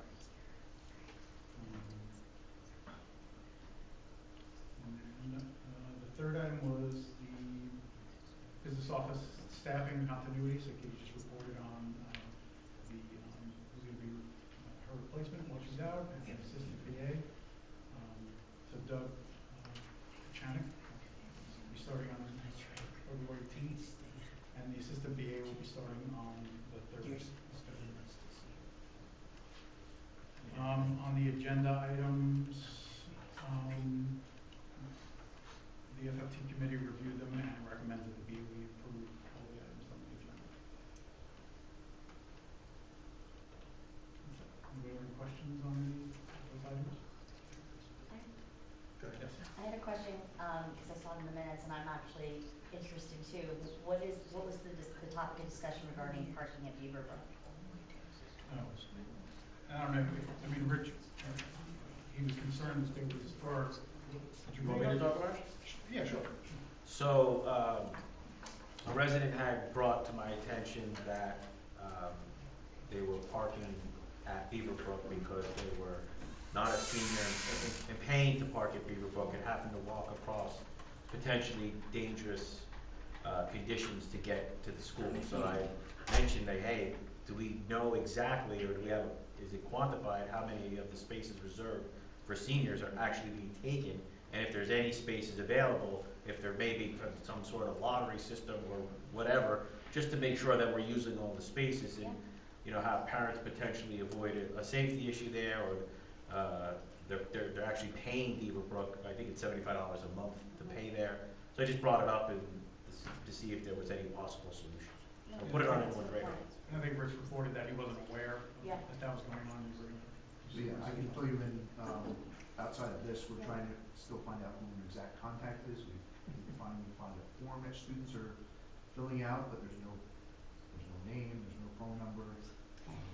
It's real clandestine, so we're trying to figure out who's making money off this, and because the reality of it is that they should not be. You know, this is an unsafe environment for students to get from that parking lot to our parking lot.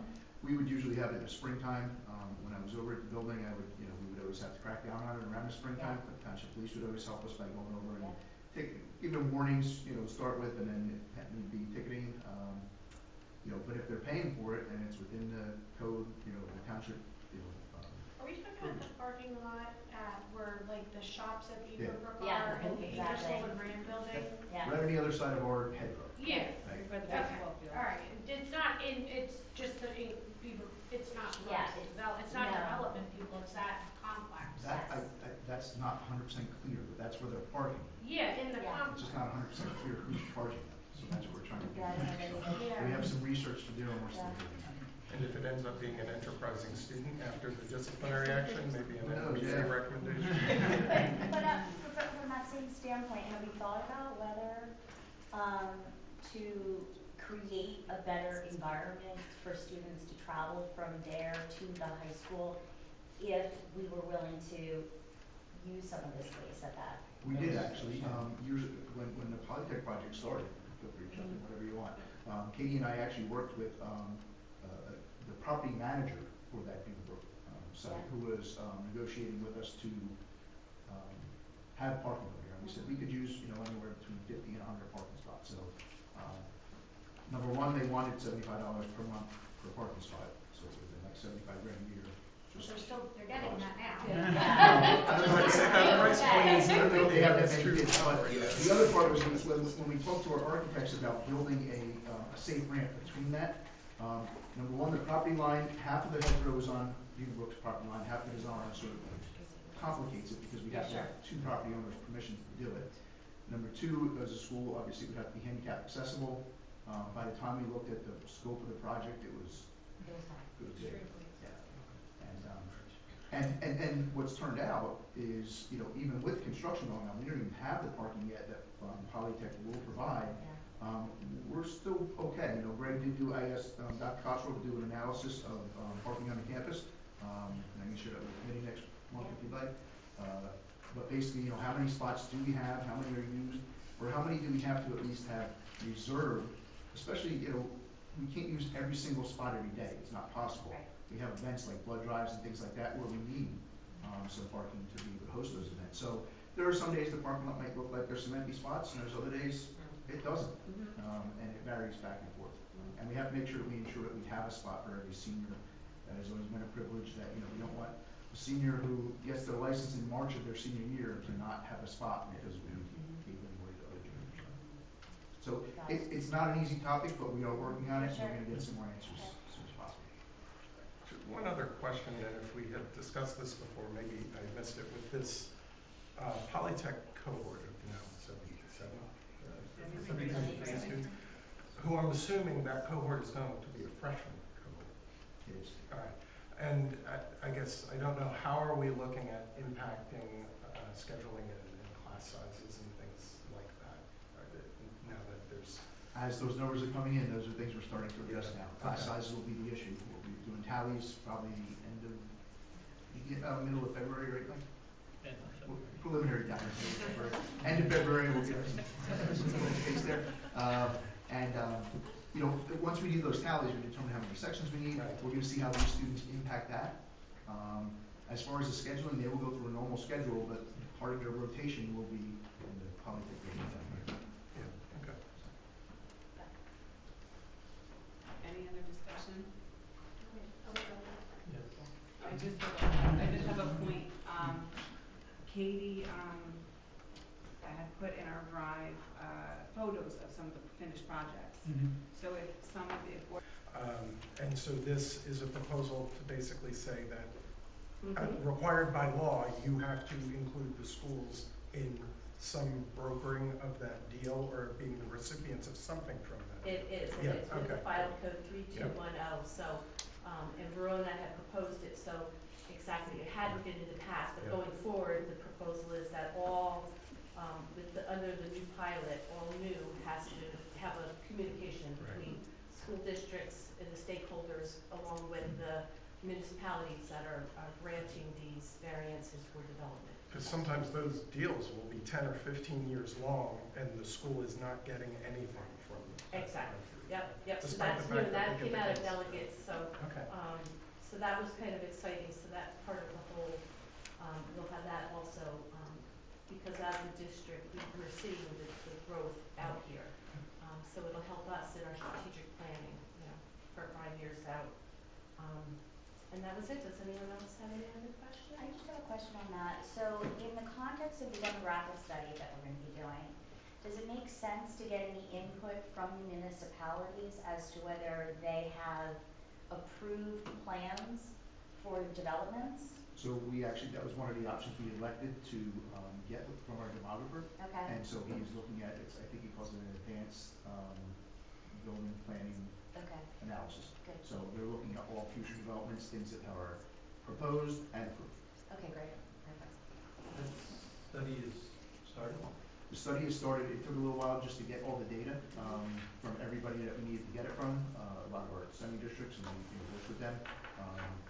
But now that we have all the data, he has everything in his hands that he needs as of, I believe, a week ago.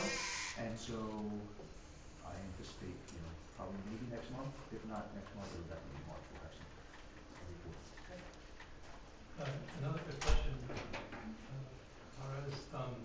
obviously it's a district strategic plan. When we do the community engagement, was it discussed at all? Is that, are these meetings? We have 2 high schools, and there's overlap a lot, but there can be 2 different communities. Is there going to be? Are we going to try to embrace that, or are we going to try to keep that? Make sure it doesn't happen. Yeah, you can talk. We want to. So I think the idea is, at first when you said 2 different meetings, I thought, are we going to have 2, one meeting would build on the next? But the way it was explained to me is that they would basically be the same meeting.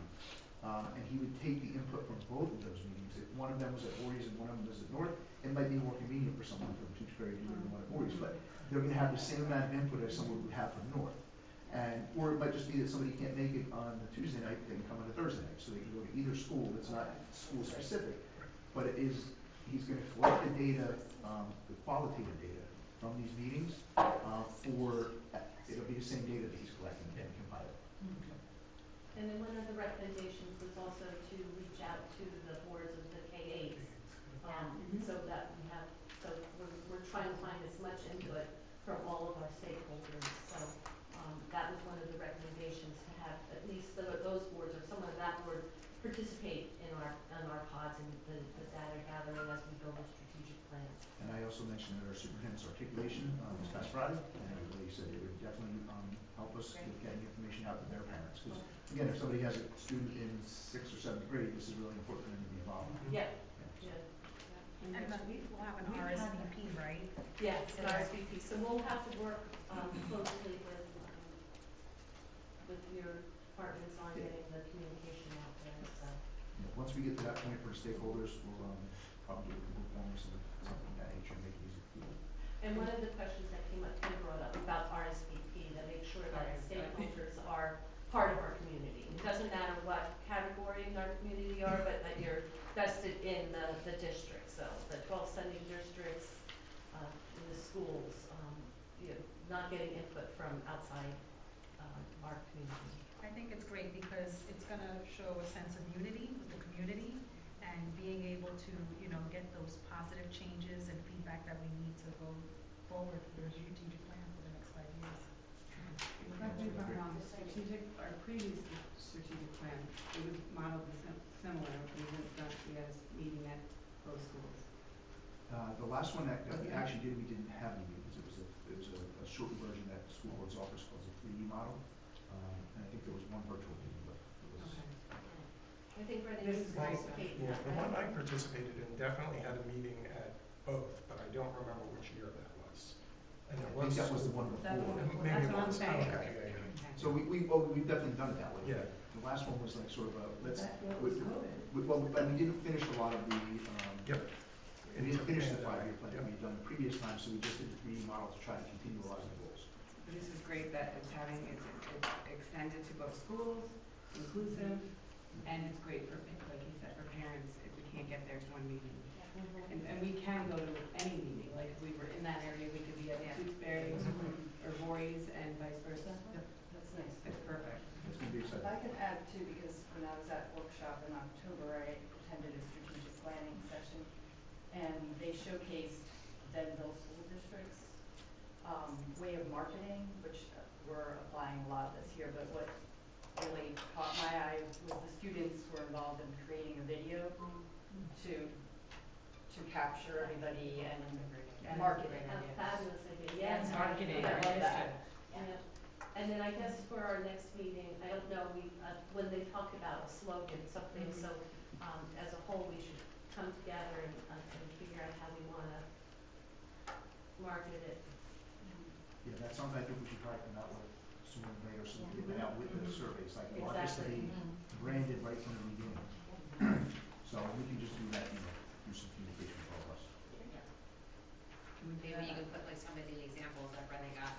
Yeah, they were great. They sent it out right away. There are Fabulous. answers. Yeah. We can put some out there and take a survey. And that's what I was thinking, the survey. Yeah, Google, survey, yeah. Or maybe just use the.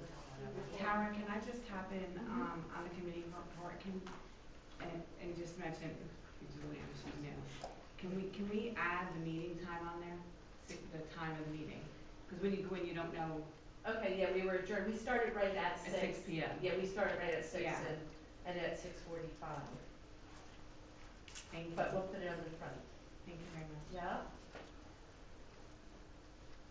Okay. It's exciting. I'm excited that Oh, we're very taking exciting. guidance, And it's also based off the pillars of the CUSAC, which is very important. That is very important. Yeah. And then the other thing that we have to vote on, but we didn't discuss in committee, is our overnight approved field trips. So we've got 2. We have Voorhees High School Key Club is going to Asbury Park for their convention, and the North Hunterdon High School Youth and Government Club is going to the Youth and Government Conference in East Brunswick, both in April. So we need to approve that so that they can attend. Okay. I need a call for a motion, and second on the floor for 14.1 overnight field trips. Second. So that was Dan and Dan and Beth.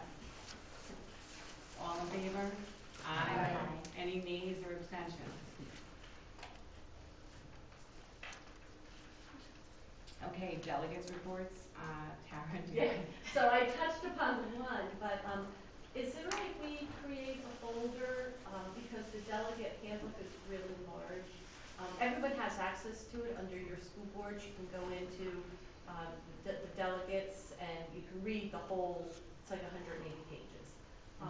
But the summary of what was voted on, but I'd like to be able to just move it over so you don't have to, it's in our folder on each delegate handbook, right? Yeah. Absolutely.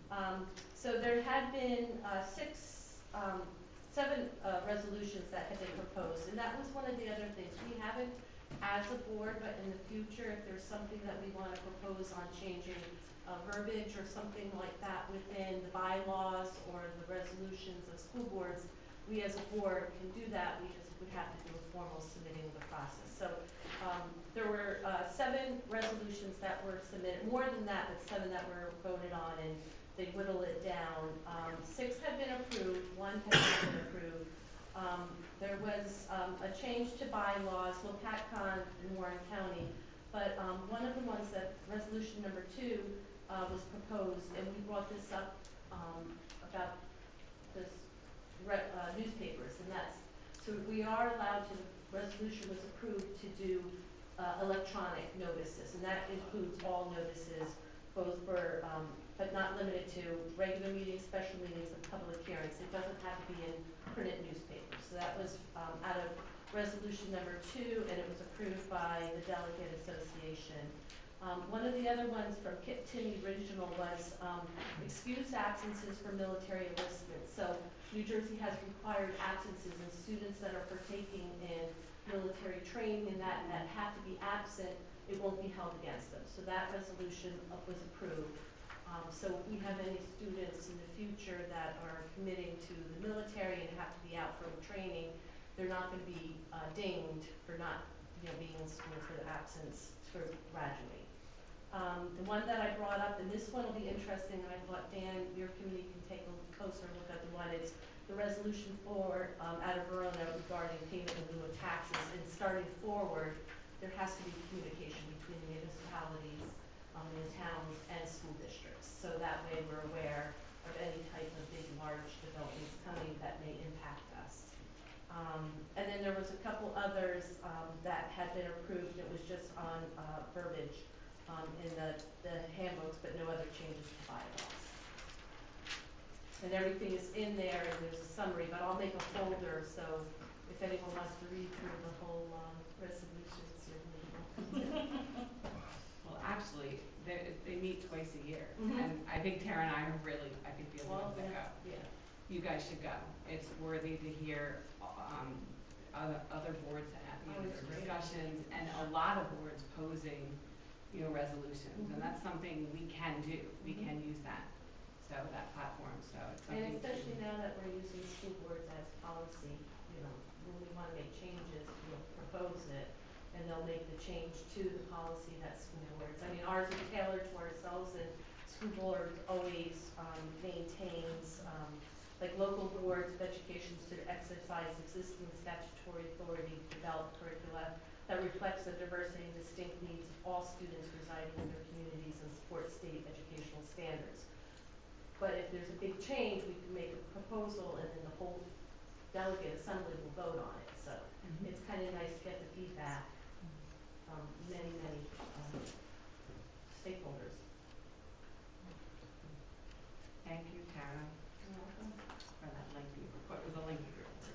There's a lot of good stuff there. Good stuff. A lot of meat in the fingers.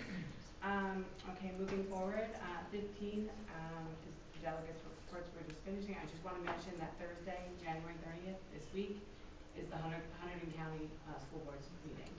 So if you haven't registered already and you want to attend, you can register online at New Jersey School Boards. Number 16, personnel. That would be Christina.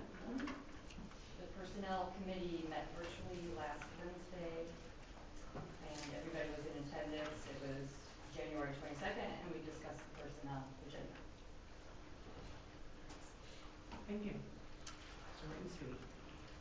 And now that brings us to point 17. I am looking for a motion and a second to adopt resolution 012825-4 to appoint Bush Law Group as general counsel and Magno Law Group as special counsel. Any discussion? I'll make the motion. Sorry, excuse me, you're right. Motion and a second, sorry. We have a motion I'll second. and we have a second from Cynthia. Point of order. As the chairman of the Facilities, Finance, and Transportation Committee, this is an item that I would have expected to come to our committee for discussion. I know it was brought to the administration prior to our FFT meeting, so I was curious why it wasn't brought to the meeting. So I reached out to you, Kim, and asked why it wasn't brought. I don't even understand why it's here or why it's being proposed. You did respond, but you didn't answer any of the questions. And said that we would have the opportunity to discuss it today. My concerns are that this is not our standard practice. This is not what we normally do. It doesn't follow our proper procedures. Normally, this is something that would go to committee. We discuss the committee. I have no issue with Bush Law Group, and if this is something we want to look at, then we should use our proper process that we've always done, that we've always followed. I don't understand what the emergency is that we need to make this decision so quickly and without any information.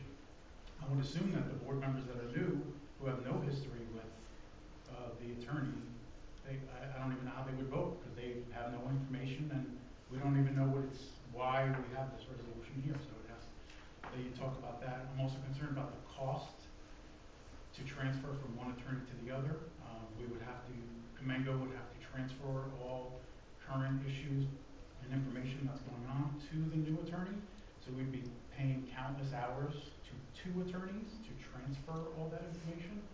It would be very costly and on a contract that's only has another 6 months on it. So I'm concerned about the cost. I was concerned because I wasn't getting a response, so I reached out to Gwen and asked her what Gwen Thornton from SBA, and asked her what the standard practice is, and she said to me that the proper standard practice is to go to committee. The committee recommends a change, then we would go to the administration, superintendent, who would then bring it to the BA, and we would go out for RFP. She didn't feel it was fiscally responsible to choose between just 2 attorneys. There may be another attorney out there that's even better pricing or more efficient. Also, was there any kind of, if it's because of cost, was there any study done about how efficient Comengo is versus Bush? How many hours do they commonly do on there's a whole lot of discussion that never happened, and you're expecting us to vote on this when none of us know why it's here. I know this was brought to the administration by you. The resolution was drafted by you. It was not from the administration. I believe it's the BA's prerogative to make financial, if it's a financial decision, I don't even know if it is. I believe it's the BA's prerogative to make financial decisions, not the board to direct the BA to make financial decisions. That's why we hired the BA. I would like to know if you could comment on why this is here and why we didn't follow the proper procedure. I can comment. It was brought, as you all know, you can look to your policies, 0164, our board meetings. The board president and the superintendent create the agenda. It is in the executive board's purview to ask for a resolution to be put on the agenda. The resolution that you see on the agenda is not to release Mr. Comengo or Comengo's firm. It is to switch the roles of our councils. So we're new board, new year, as you were speaking to, we're 6 months in. Going out for RFP can be timely, lengthy, and can cost. We have 2 firms here representing us, and Bush, as Katie can attest, has helped us in cases and worked with us. And we look at, first and foremost, I'm looking at costs as a district. We're moving into a time where monies are tight. Our superintendent has even said 70% of our administrative costs. We have to be very fiscally sound. That was one, and I will answer your question for that. Over 3 years with Comegno Law's firm, we went from initial fee of $175 an hour to $225 an hour. That's a 28% increase. With Bush Law, we started at $175 an hour to the present $180 an hour. The resolution states, it's right there for you to read, that the rate, Bush Law as general counsel effective immediately at the rate of $180 per hour for attorneys and $85 an hour for paralegals. Whereas with Comegno Law Firm, it is at the rate of $225 per hour for partners and shareholders, $195 per hour for associates, and $100 per hour for paralegals. It is a cost savings to the district in one. Two, we're not losing the services of Mr. Comegno or Comegno Law Firm. They will be on board for special counsel. So all of the cases that Mr. Comegno's firm is working on, he'll continue to work on, as well as we have an ethics, we have members on the board that are affected by. I don't think that's something that's You appropriate. can't Actually, actually, no, it's not. No, it's Actually, not. yes, it is. No, it's not. Actually, it is. No, and I find it really convenient that we don't have a lawyer Excuse me. here, that we don't have a lawyer here. We will to have talk about decorum it. and civility. You can talk to me, speak to me, we're having a conversation. But I don't want you to discuss it any further. I That have matter been is given legal confidential. advice From from Bush. counsel. From Bush?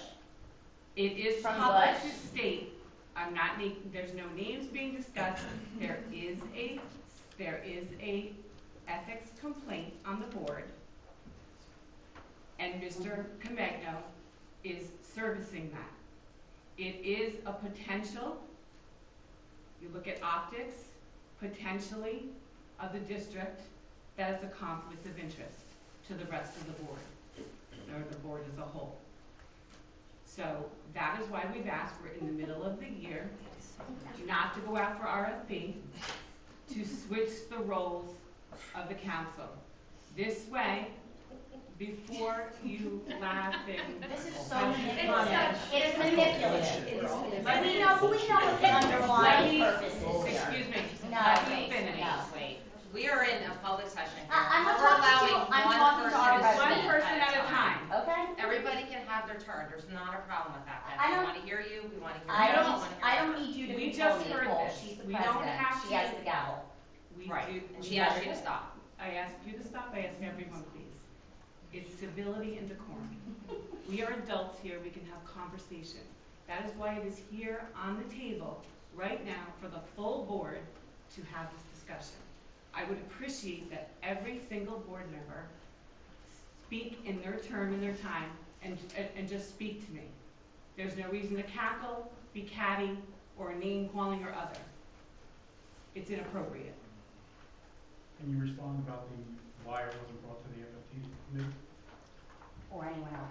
Also, it does not have to go through committee. That's what we do. That's our standard practice. That's what we always do. It does not have to go through a But committee. Why did you choose not to go? And the choice, after discussing with the executive board, we had a discussion, we talked with administration, and looking at the servicing of fees, looking at the situation we didn't want to go out for RFP. That makes no sense to go out for RFP right now. There's no need. That's If the Why board, change attorneys? if the board chooses to go out to RFP when the contract is due in the spring, we can do so, and we can go through the process, and we can But interview. before the resolution was put on the agenda, why was it not brought to FFT? I'm not talking about RFP. We didn't even get to talk about it to decide if we wanted to. We're talking about it now. Why didn't it go to committee? It doesn't have to go to, because I don't know anything about this, and you wouldn't tell me. it doesn't have to go to. Kim, is this like a nice told you Jessica, so? Dan's talking to me, so let's do one at a time. It does not have to go through committees. And it doesn't have to go. If it So goes we- through committee, it doesn't have to go through FFT. So we're abandoning all standard practice? No, we practice, we have committees as a whole. Policy 0155 drives our committees. There's a structure, there is roles and responsibilities for the chairperson. Well, why did we change our standard policy? Why are We didn't not- change standard policy. Why are standard practice? We always go to committee. Even when this was brought up by Nicole previously, we decided at that meeting that if we thought it was something we wanted to do, we would go to committee to discuss it at committee. Why are we not practicing? Okay, this has nothing to do with individual board members. It does. No, I'm not bringing up you're individual board you're bringing people's names up, and I'm not here to defend your position with a board member. I'm talking about a previous motion where we, and I apologize using your name, previous motion where we brought it up and we said we should send this to committee to discuss. And that is what we always do, and you're circumventing it. You're completely around it. And then not telling me anything about this policy, which should be going through the FFT. It doesn't have to go through FFT. I know it doesn't have to, but it So always Dan, does. let me ask you this. That was a conversation you had with the BA, and the BA shared that information with you. And then that there could potentially be something in FFT. Right. And then you proceeded to ask further questions, and Katie spoke with you again, and at that point, correct? We spoke because we were having the FFT meeting. So I reached out to her to talk about the agenda. She said, oh, and by the way, there's potentially talk that we might want to switch attorneys. It may come up in next month's FFT meeting. I said, oh, okay. She was just giving me a heads up. Later in the week, she said, I don't want you to be blindsided. It's now going to be an agenda item on the agenda. She said, so I just wanted to let you know. I want to apologize because I did tell you some information at the beginning of the week, and I just wanted to make sure you weren't blindsided. And in previous, in the years I've been here as well, previous, yes, it's been in an FF committee. Things have gone to FFT, but they don't have to. The president and exec board can request to have that put in all committees. What's the exec board? Who is the executive board? The vice president, the president is the exec. You should know that. I'm just going to clarify. So the question is, did you relay this concern to the administration, to the superintendent? And Yes. And did they get the chance to go to Comengo and ask them to revise their rates? To renegotiate? I spoke with Dr. Berjak, and I'm assuming Katie is Dr. Berjak's employee. That's not my role to speak to Katie. Right. And Dr. Berjak was aware. Yes. But were they given the opportunity to renegotiate? We're not renegotiating contracts. We're not entering into any renegotiation. We're not changing the contract. Can I have a question? Does the contract state that Comegno is our primary attorney, or is it two identical contracts between Bush and Comegno? And will they have to be modified in order to switch the role from special counsel to primary counsel?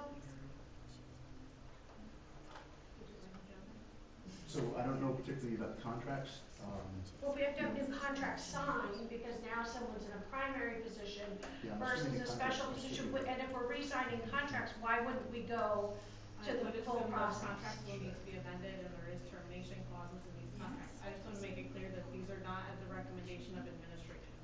What will the penalty be for breaking our contract? There could be penalties with the breaking of the contract, but I haven't had the time to even look at that. I think I'd like to put a motion on the table to table this until we find out what since this is a fiscal solution or a fiscal, you're telling us that we're doing this for fiscal rates.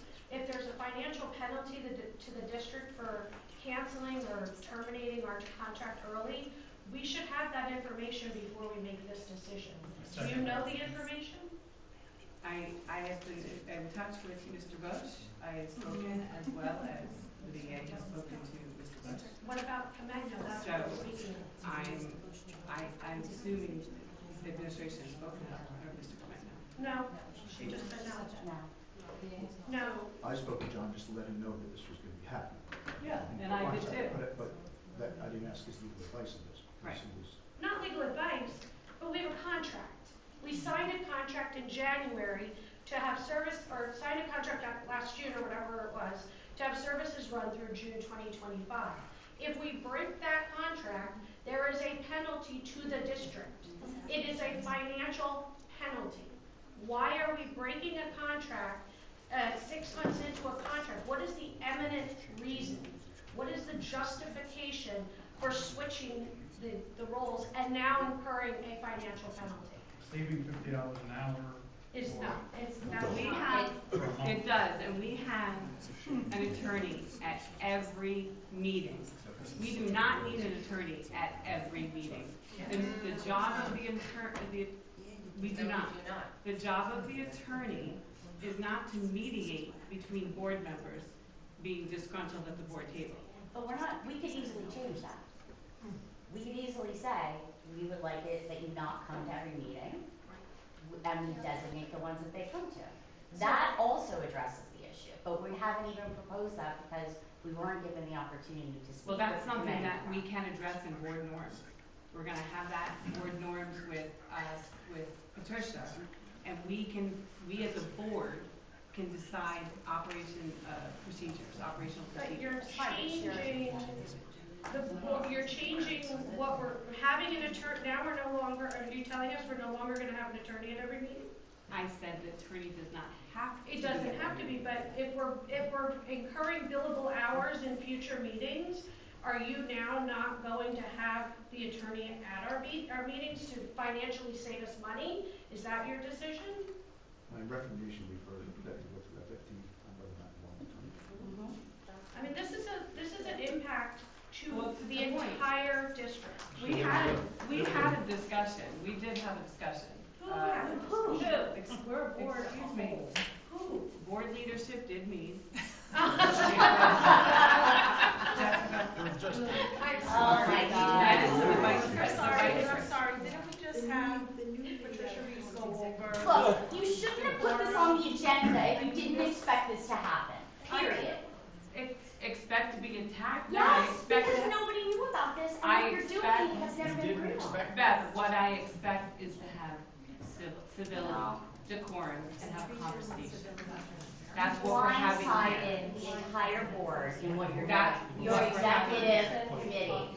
That is what we're having here, a discussion. Well, anyway, I'd actually like to revisit my motion, or I don't know if Brenda has something. I was just gonna make a point of order. There's actually been a motion and a second to table this. That we have to address. When if we take the motion, and there's a second, we have to take a roll call vote on that. And if that fails, it will go back to the main motion. And we can continue to discuss. And what was the point of tabling? We don't have enough information to make this decision. We It don't wasn't know brought what to committee. information. And I just want to make it clear so I know what I'm voting for. Right, but we have a contract that runs to the end of June that we would be in breach of if we change things now. But I think the motion is to get more information. I'm just trying to understand what. My motion is to table this motion so that it can go through proper process. We can investigate if there's a fiscal penalty for this, so that we can, and then we make a decision based on that. But right now, it doesn't. There's no discussion. From my terms, from what I'm aware, it's a 30-day clause. There's a 30-day in the contracts. What's a 30-day? 30-day notice. And there's no notice we're not rescinding a contract, we are not terminating a contract. We are modifying it. We are. And we don't know fiscally how that will impact the district. So my question is this, so you're more concerned about a small fee for switching the contracts in lieu of a $50 an hour? It's not a small fee, just It's to be not. clear.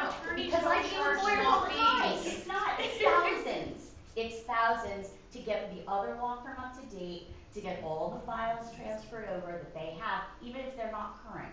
They need to get everything else. Point of order. So, Point of order. We have a motion Yes. and a second Yes. to table this discussion through committee to get information. That has to be addressed. So we have, who's the motion? Dan? No. I made the Jessica, the motion. motion? I said. Dan, a Dan, second? second. Can we take a roll call vote? Motion to go to committee? Table it. To table it to table to further discuss. Yeah. So to table item 17, Ms. Cagnon? No. Mr. Chapman? Yes. Dr. Dean? Yes. Ms. Gallo? No. Ms. Hicks? Yes. Ms. Potran? Yes. Mr. Lurie? Yes. Mr. McIser? Yes. Ms. Reyes? No. That was no? No. Mr. Spanton? Yes. Ms. Biada? Yes. Ms. Selena? No. Just double check for you.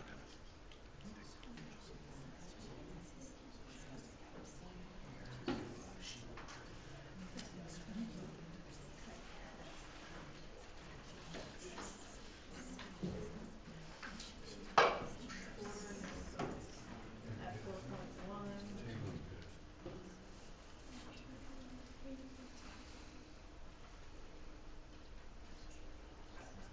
So it appears that the motion does carry, but I just want to double check the numbers. 7.9 yes, so the motion is tabled. Okay, we'll have discussion then.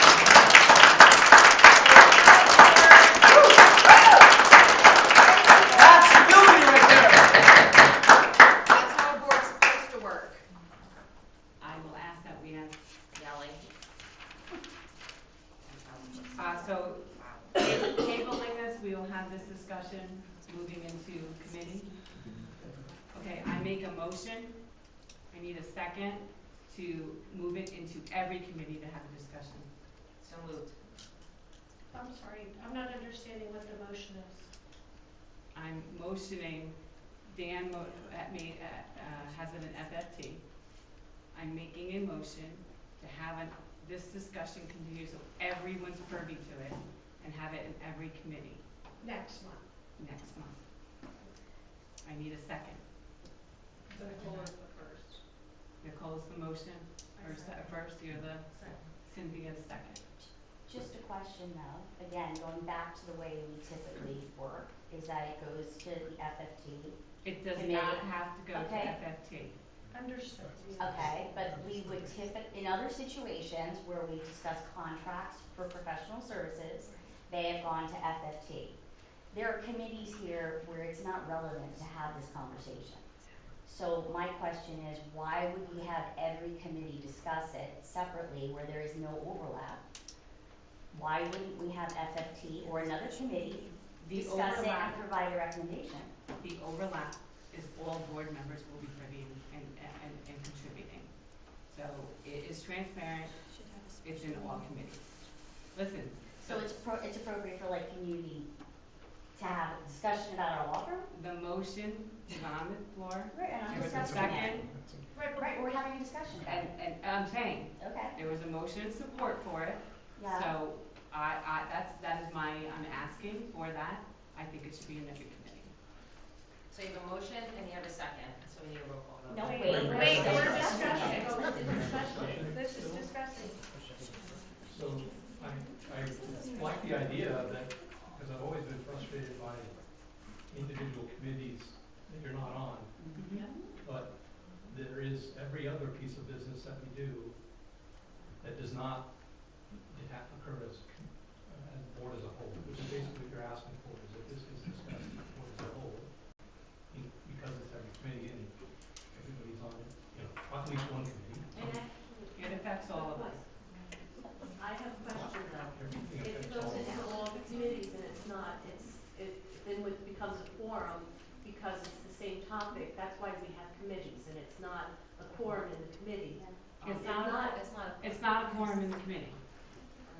No, but if But every it's the forum same is discussed. discussion, so there's overlap, and she just pointed out that if you meet, like, we have an email train, she just said, and there was 4 of us on it, but then we forwarded to 3 more of our board members, and pretty soon we met a quorum on the same thing, that would violate the same thing, the sunshine law, it would be a violates Open Public Record Act. So if we're all discussing it, but in separate committees on separate days, it's still quorum because we're all discussing the Well, same thing. what we can do, Tara, we can bring this to council and we can request that to be looked at. Yes, I mean, she just went over. But What council are we bringing it to? Our Yeah, standing right. council or our special It will council? go to lead council. And who is lead council then? So at the point in time, it is still district. So you'll be utilizing John. I just wanted to discuss it a little more because she just went over a presentation, and what you're doing by putting the same topic to be discussed by every board member in separate committees would constitute the board as a whole. So we either do it in public and have it discussed, or it goes into the committee with, our committees are weighted too, so. Also, who makes the recommendations? Exactly. Every committee. Yeah.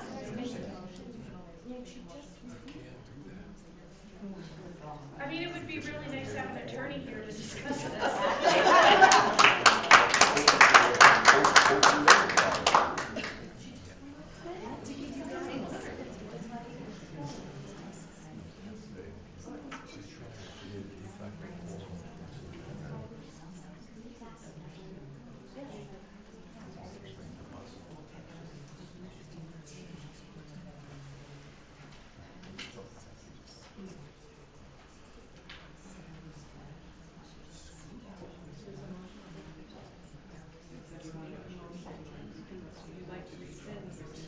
Rescind my motion.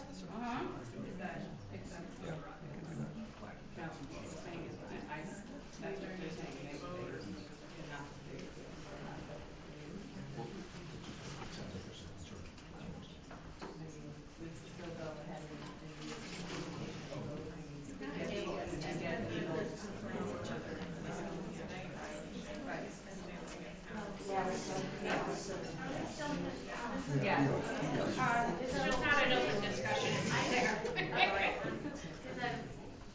I'm wondering, thinking out loud, we want more information, right, to make that clear. So can we bring more information to a regular meeting and then discuss it? That way, we all discuss it. I agree with these committees, yeah. And I think it's very important. And it does have to do with everybody.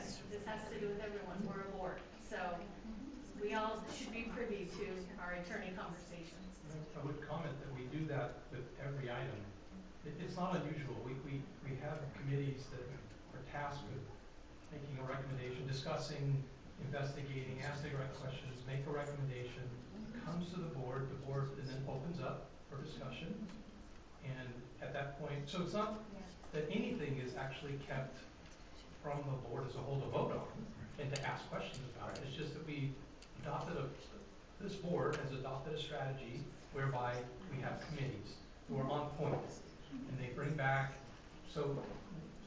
and I would argue anything related to academics is far more important to the actual purpose of this board than which law firm is sitting in the chair. But we don't worry about having every academic discussion happen at every committee, because we have this approach where we have a committee that's tasked with talking about that and bringing it back to the board, and the board can discuss. I support that. So I support that, Brian. I don't know why Makes it's sense. handled any I mean, I different. think the last time we did this, it was done in special committee, if I remember correctly, where we had That was the RFA. Right, but, I mean, we had a half dozen or a dozen attorney firms respond to RFP. We read through every response, we picked our highlighted ones, we interviewed every attorney firm, we came down to our recommendations, the board weighed in, and we made our recommendations, and we decided on our decision. We didn't put it as an agenda item with no discussion. And I think to Dan, because we've had that conversation, why it goes through finance is because I am the one to present to you professional service contracts, and it makes sense that with the money that we spend to a professional service vendor, that we go through a process that's deliberative. And an RFP allows me to go out to the public and solicit proposals from any legal services vendor that's interested in our business. and I can then submit that to a subcommittee, which is what we did last time. And allow that subcommittee to have all of the information for any legal services firm that's out there that's interested in our business, and it makes it equitable and fair and per the policy that we have. So that's why we've done that in the past, and that's why I would recommend that in the future if someone were to ask me for my opinion. Moving just to answer that, Katie, on policy 0174, it does not have to go out for RFP. And I think the board, you obviously know that, but I think there's board members that do not know that.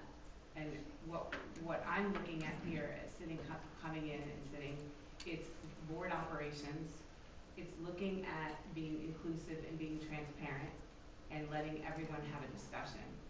And that's why it came to the table, because we weren't relinquishing, we weren't firing, we weren't taking either attorney, we were just switching the roles because of those two items.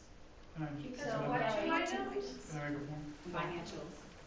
Just, so professional services, I'm a school architect, I've been in front of many boards. And the reason professional services are not low bid, like a low bid contractor, like a contractor for a building, because you want the best value. So it's not, we shouldn't just select the cheapest attorney. We should be selecting the best attorney. And so that process has already happened. And this is who, and Comegno was the one that was selected. Nothing's changed since then. We still have the same, you're switching to a firm that we didn't select just because they're cheaper. But we do have a contract with both. But They we are have a a special contract with Bush. Jessica, I'm talking to Dan. I understand. Jessica, I'm talking to Dan. No, obviously. No, I do. I do. But Dan, what I'm saying is, we have both counsels. They're ascertained, we have contracts with both. So it's literally changing roles. Let me All right, we don't have to do that, we've already taken. We've already done it, we've not, Yeah, so. So would it be a breach of contract if they're changing roles? I mean, Yes, it would be. Yes, Because you're, I'm sorry, I was speaking to. she can't answer you, I can tell you it is. Okay. Again. I did speak with special counsel, I spoke with Mr. Bush about such, and I was advised that we can do this. Mr. Bush did speak with Katie on the resolution, so I didn't draft the resolution, Dan, as posed. And those were concerning to me, and that as the board, executive board, we do have to work, we have to have an amicable relationship and work with the attorneys, and that we would have both attorneys, we're just switching the roles. No one's, we're not throwing cases like everyone's saying, oh, they're not going to be updated, they're not going to have the cases. He would be apprised, and those cases would continue, and Mr. Comegno would carry on with those cases. That's point of order. We've already tabled this item, so we should probably want, I think, the open vote. Yeah, there's a motion on the floor. I have to rescind the motion. There's a motion on the floor to move the item to all committees. I have to rescind that one, so I rescind that motion. Well, the first was Ms. Gallagher, the second was Ms. Reyes. But would you both rescind your first and your second? I rescind it first. I rescind the second.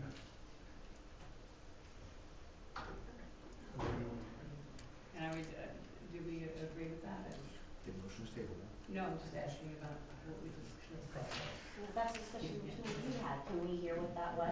Yeah, we're talking about, Rich just brought up the opportunity to have what it would actually be a special meeting. And we would just have that bring the data to the table and have the discussion. Our Why don't we have policy both does have an attorneys option for here? a committee as a whole, just. Okay. I just have a question though. Can we wait just a minute, Jessica? I didn't, Beth I have a poll in front of me, Kim. I know, we can't see each other. Sorry. So when you refer to data, we don't have data. All you have are rates, which goes back to Dan's point. Our policy, 174, actually calls for an RFP or something similar if we're gonna change legal services. I can read it to you. A deliberative. I have it right here. Okay, I have it well, right I can here. tell you that a deliberative process means using careful thought and having discussion when making decisions. You need to have data and information to do that. And I agree with Dan, cost should never be the only factor. Not You the can only get it- factor. But you are not conducting you're not conducting a search to understand what the capabilities of their legal services are necessarily. If you want to compare just the two, then they should come back to us, pitch us the same way that they did back in 2020, and we compare the two, or we open it up again, because law firms change. So I don't think that you can just come out with the rates and use that as data to have a special session of the committee. That's not the way we have a transparent and fair discussion about the law firm that is going to provide us with primary legal services that are to the benefit of our students. It's not for us, it's for them. So when we do have legal questions that we need to ask for our students, that we feel that we have the best law firm to provide us with that guidance, not the cheapest. Well, then I make a motion to have a, separate, I guess it would be a separate meeting, to have a discussion and we can invite the attorneys. We can Okay. Yeah. Then at that point, no motion necessary, I am requesting to have both attorneys come to, a meeting, and we can have an open dialogue, and we can have discussion, we can collect data, and everybody can ask the questions they feel relevant, and be heard. And will we give them they should get the same questions of what we're going to be seeking, so you can do a proper comparison of the two law firms and their services. We're not just gonna ask them to come in here and talk to us. Of course. Okay. And it has to be an open public session. It would be a board meeting. And so Special. I would expect the FIT committee would meet to discuss what those questions should be. Well, Or we're not. would they come from Katie? I would defer to you, Rich. This is new territory for me as well. I am not aware, lawyers coming and doing presentations, we usually go out for RFP. They prepare the materials, they give it to us, we review it, and then we make a decision based on that. Last time the questions that we presented to them was a collaboration of that entire subcommittee, so everyone had input on what those questions. Maybe the And I don't want to should speak be for the attorneys, discussed. but I don't know if they would actually come out and do a presentation. I don't know, that's why I'm asking, I'd like to request. We have some stuff to investigate. That we have, right, a meeting and we invite the attorneys. I asked that the administration look into that and speak with both law firms. We do already have a set, we had a set of questions, but of course the board, we can look into questions to establish the set standard of questions. I know I was on that committee when we went through the RFP for attorneys. And even if you go into the file that shows the responses that we got back then, you can pretty much determine what the questions were, because the responses are very I'm sure we similar. have those questions. Yes. Yeah. We'll present that as a team discussion. So, I guess I'm hearing a committee will formulate questions, is that what I'm hearing? That's what was done in the past. Oh, but if we're not going out for an RFP, like, I'm kind of confused by this whole process. Question, so we have two contracts. You said before that we can request special counsel anytime we have a question or something that we want to bounce off. So if everything remains the same, are we able to work with Bush when we have certain questions that we were trying to figure out? So it's still in place. Absolutely. Do you go to them when you have, The just only when there's time- conflict? Yeah, well, the board president is authorized to speak to council as well as Katie. They are not myself, conflict and the director of counsel or special services. special counsel. If they So were what is the conflict- definition of a special counsel and what are they used for? What would we what is the purpose of a special counsel and picking and choosing on the day-to-day business what attorney we want to represent us in an answer? There should be a process and a standard in place that we can expect to find that our information, who is him going to go to answer, and how will we know that it's Bush or Comegno if she has the opportunity to flip-flop That's not a between scare both? test. So when we went out for RFP last time, we had the option of appointing general counsel and then a conflict counsel or special counsel. Right. The reason why we didn't do conflict counsel is because then you can only use Bush when there is a conflict. So when you appoint Bush as a special counsel, you can then use them for other times where you feel like they would have maybe better expertise, maybe than Magno. Like maybe there's an area that we There was feel like manpower issue, like they didn't have. right, or maybe they couldn't cover a certain case or a certain date, or you know, you could kind of defer back to the other counsel. So again, it's still we still have the ability to use them in both of those same capacities. The only time we have used Bush is in a conflict type issue, and that was when Magno was representing Bloomsbury Municipality. We need to go and negotiate that tuition contract. So up to this date, we haven't used Bush extensively. And we don't really have any experience with them at all. No, I mean, our board has no experience with them other than the RFP that was done 5 years ago. But administratively, we have, but yes, at the board level, no. No. But they were interviewed, they were at special counsel, they are attained by our district as special counsel, and there has been engagements and workings with administration. Once, Katie said. So Once when, in 5 years. so Katie, when a board member requests, when there's an issue, an item, agenda item on the table for further discussion, and wants to make a motion, this is necessary to make a motion to go to special counsel, or can they ask to have a special counsel look at the agenda item? I would defer back to policy as to what board member is requesting counsel for. There's only certain individuals that can request counsel. Well, there was a request back in, it was June, I think, it was when we were looking at RFPs, and there was a request for that. I think Katie And there was no return response, there was nothing, it was deafening. Fell on deaf ears. That's a shame because it's hard when the president doesn't respond to an email on a timely basis. Kim, can I say something here? Why are we having a Can I tie say at the table? something Can here? I say something here? Because I think there was an answer that was given, and you don't need to know the reason why she was unavailable. I didn't ask her. But why are you talking? What is your point, Jessica? Where are you going with that? I didn't take a question. I made a statement. I was empathizing with her. That's not empathizing. You're being Jessica, which is rude. It was. No, Nicole, sorry. There is no vote. For the VP. Really? Ladies. Honestly, Nicole. Ladies. Jessica. I need to stop. Do we need to stop the I haven't meeting? said anything. Do we need to stop the meeting? Well, we're going too fast, so we should be fine. Oh, hey, I Stop. do have a question. Can we do Rich was this gonna ask. with an attorney? Yes, we can. Okay. Rich was about to ask him. Now, there's no motion on the floor. Rich Lordy had a question. Thank you. What a first meeting, huh? Congratulations. So this is what they warned me about. One's kind of a statement and maybe a general observation. And we kind of hinted or discussed before when we had the presentation. Listen, I'm all for open discussion and dialogue and transparency, and especially the process, right? I'm all for that. So, and I'm receptive to having more information on this topic. But I'm absolutely disappointed to see the conduct here. I mean, I think we're all above taking personal. I mean, this seems personal for people.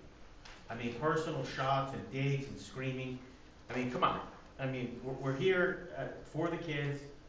Regardless of what the topic is, we should all be able to articulate our points in a calm and composed manner without taking shots at each other, digs and insults and screaming over each other. So that's just one statement or observation I want to get away.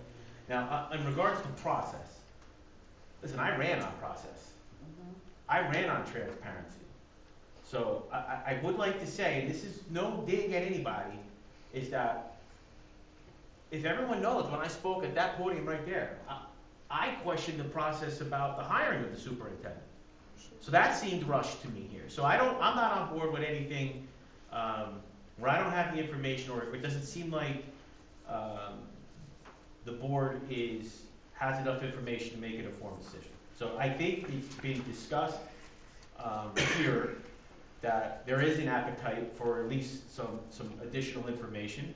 I don't see a problem with that. So one of the questions I did have, just being new, so it seems the appetite is for this to go to FFT, if I'm hearing everyone correctly. That's typically what's done. Now what happens if the recommendation comes out of FFT but not everybody on FFT agrees? We're going to be right back in the same spot we are right now, correct? Or am I not understanding what the process is? I think at that point, there would be presumably more information, an informed process, and informed discussion that ultimately takes place and then gets voted upon. Right. And then, as the training just before suggested, you live with the results of the vote. So we would be back in this position that we are right now with others feeling satisfied that they have more information. Am I understanding that correctly? Yes. Okay, thank you. I think more information, but I think it's about the conversation that's transparent. And it's not that our committees, we don't trust them, because we do, right? And that's how we're set up, right? But I think especially in light of this discussion and what's happening here, this has to happen again. Right. With more information. That's what I'm saying. But if it goes first to a committee and then back here, well, we're gonna miss that discussion, but that if they formulate questions, others might still have questions. So, Right. so the way I'm thinking about it is that information's going to be gathered, and then we're coming back here like we are now. Share the information, well, we'll have the information. There'll be and then minutes that's though of that yeah. meeting. There will be minutes of that meeting. But that's not the same. No, it's not. It's not the But there'll same, be. given in light of what's happened here, that everyone is pretty, it seems like, vested in wanting to be in the conversation and in the moment, is what I'm seeing, and I mean, personally, I trust the committee process. Last time we had a special committee just for this, and with representation that went out and did the interviews and gathered and reviewed and poured through RFPs. We're not going to RFP, but essentially we are between these two firms. So we have never worked as a board, and I will tell you in my 4 years on the executive committee that I never once worked with Bush, not once. I've only worked with the primary attorney, which was before it was Comegno, it was someone else, and I can't remember what firm Brenda was in, but I have never worked with Bush. I don't, other than to interview them, to put them as second choice, not as first choice. Okay. And that was 5 years ago. And I will interject though, we did interview, we went through the process, it was narrowed down to a selection. I think there were several candidates, and it was narrowed down, and that a vote, and Mr. Bush was selected as special counsel. So obviously, we have full confidence in Mr. Bush's law firm's capabilities to represent us. But not on a day-to-day primary basis. He was not our choice. He was not for day-to-day. But there's still no reason to switch. Yeah. So the point, so the discussion's over. The point I had just brought up, and we're going to look into. Can we hold a special meeting? I think at this point, this is what board members are speaking to. They want to see the process, and they want to be privy to the questions. So can I task Dr. Bergerac, can we reach out and see if this is even possible? Well, as the board president, you can call a special meeting anytime you want. As far as finding out if it's possible for the attorneys to come and speak to that committee as a whole, that I can ask. Last time, didn't we go to, when we went to RPP, I think it was during Zoom, and we had a special meeting, and we asked questions of the attorney, and all the board was present on Zoom. No. Or no? No, they were not. It was during COVID. Yeah. It was not. The finalists. Oh, okay. Was the finalist interviewed on Zoom then, maybe? Yes. I'm trying to remember. We have a, yes. I think if I'm hearing Angela correctly and some other things, one is I don't know that there's the appetite per se to invent a new process there's certainly an appetite to have it go through the traditional process of FFT, but if I'm hearing Angela correctly, given sort of the nature of the interest in the conversation, if that could be enhanced in some way where there's an opportunity to contribute questions to that committee's work, to be furnished with a report of that committee's work that we could further get clarifying questions about, to your point, so that we don't sort of do that to ultimately then have a lengthy conversation here. I'm just not but I don't sure know. the committee is needed to even formulate questions in how, and I'm sorry, my experience on the board is committee of the whole. Right. So I'm used to hearing everything, and I will say to that, thank you, Tewksbury, that it just informed me very well in ways that, you know, I appreciate each work and the extra time everyone gives to their committees, but there's something about when you're not there, you know. So how I'm seeing it is that right now we've had community engagement, we've had conversation, and so if we get the information, which is what I'm hearing, we need information and it comes back, everyone hears it, we have the discussion, and it's transparent. That's how I'm sort of thinking about this. But, you know, and I also recognize there are sort of practices that are in place too. So, you know, but it gives us an opportunity, again, community engagement, have conversations, getting information, and it gives us a step in moving collaboratively in the right direction. I'd like to call a special meeting and request to see if it's possible to have both attorneys. There's no reason we're in the middle of the year to go out for an article.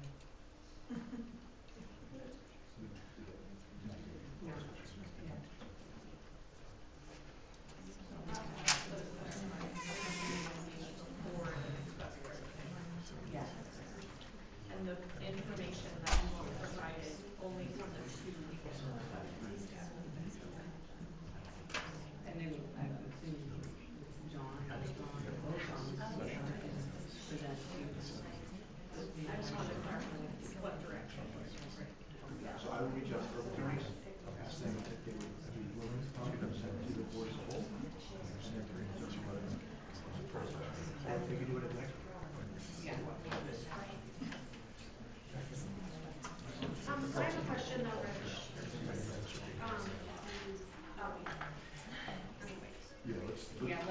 Let's move on to further business, please.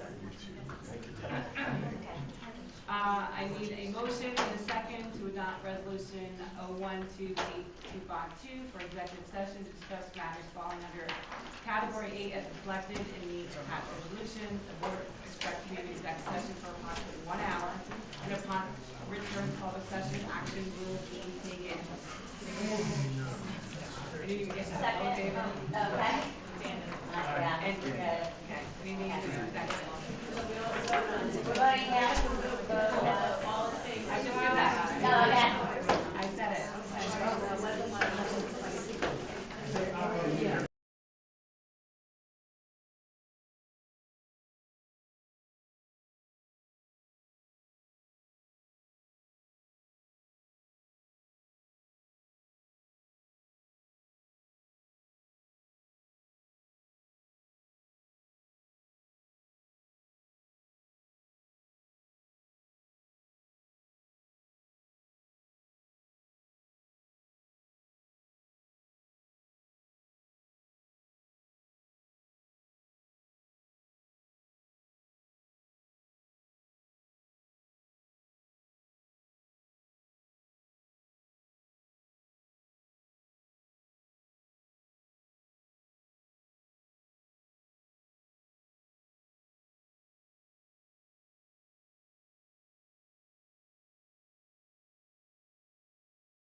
Okay, moving, I need a motion.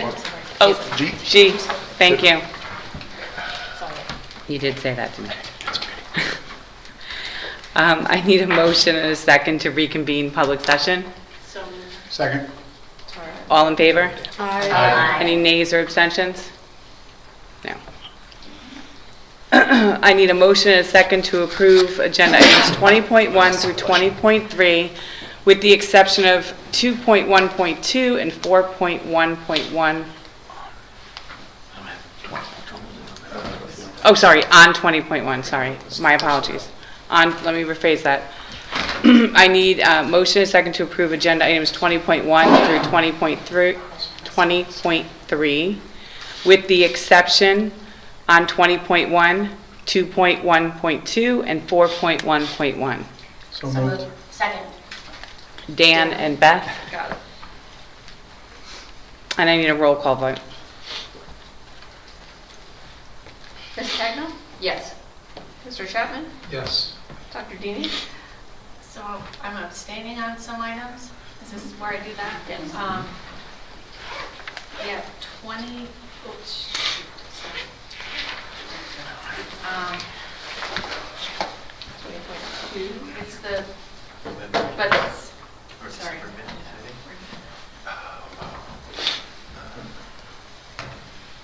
My name to end in Z. Oh. 2.4.2. Got it. On 20.1. And then I need to abstain from 20.2. Yep. Very good. Ms. Gallo? Yes. Ms. Hens? Yes. Ms. Cotran? Yes. Mr. Lordy? I'm going to abstain from 20.2. Yes on the other items? Yes on the other item. Got it. Mr. McIsaac? Yes. Ms. Reyes? Yes. Mr. Spanton? Yes. Ms. Viada? Yes. And Ms. Salino? Yes. Motion carries. Okay, moving on. Any old and new business? I would just say, as a matter of new business, I didn't want it to get lost that our superintendent is going to be presenting at the Texpo conference down the stretch of this week. That's the Administratives Association about just technology integration into education. And it's always sort of noteworthy when you've got district leadership presenting at statewide conferences. So, kudos to you. Thank I'm excited. It's tomorrow at 3:15. So. I just have a gentle reminder, new business. Board members need to complete their financial disclosures. It's April 15th, Katie? And I'm included, but new board members had to do it earlier, correct? 30 days. 30 days. From the date of their appointment, but I think we've already. I think they're covered done, those right? bases, yeah. Yeah. Any other old and new business? A motion and second to adjourn? Wait, I have one question. Oh. I think it's appropriate to ask. When you presented the Governor's Teacher of the Year, do the recipients ever attend the board meeting to get that recognition? We haven't in the past. It's something we can talk about doing. I mean, we have had the county teacher of the year, I believe. Yes. When the county teacher of the year Yeah. wins, we have them come. And we've had, in the last 7 years, I think we've had 3 county teacher of the year. And if you attend those Hunterdon County School Board meetings, they recognize them in May. Right. And it's, Now they do yeah, this and year. that's great too. Didn't know if we did it in Yeah. our board. I think anything to celebrate. Yes. Well, Yeah, without doubt. absolutely. Yes. Absolutely. Okay, any other discussion? I need a motion and a second to adjourn. So moved. Second. All in favor? Aye. Any nays or abstentions?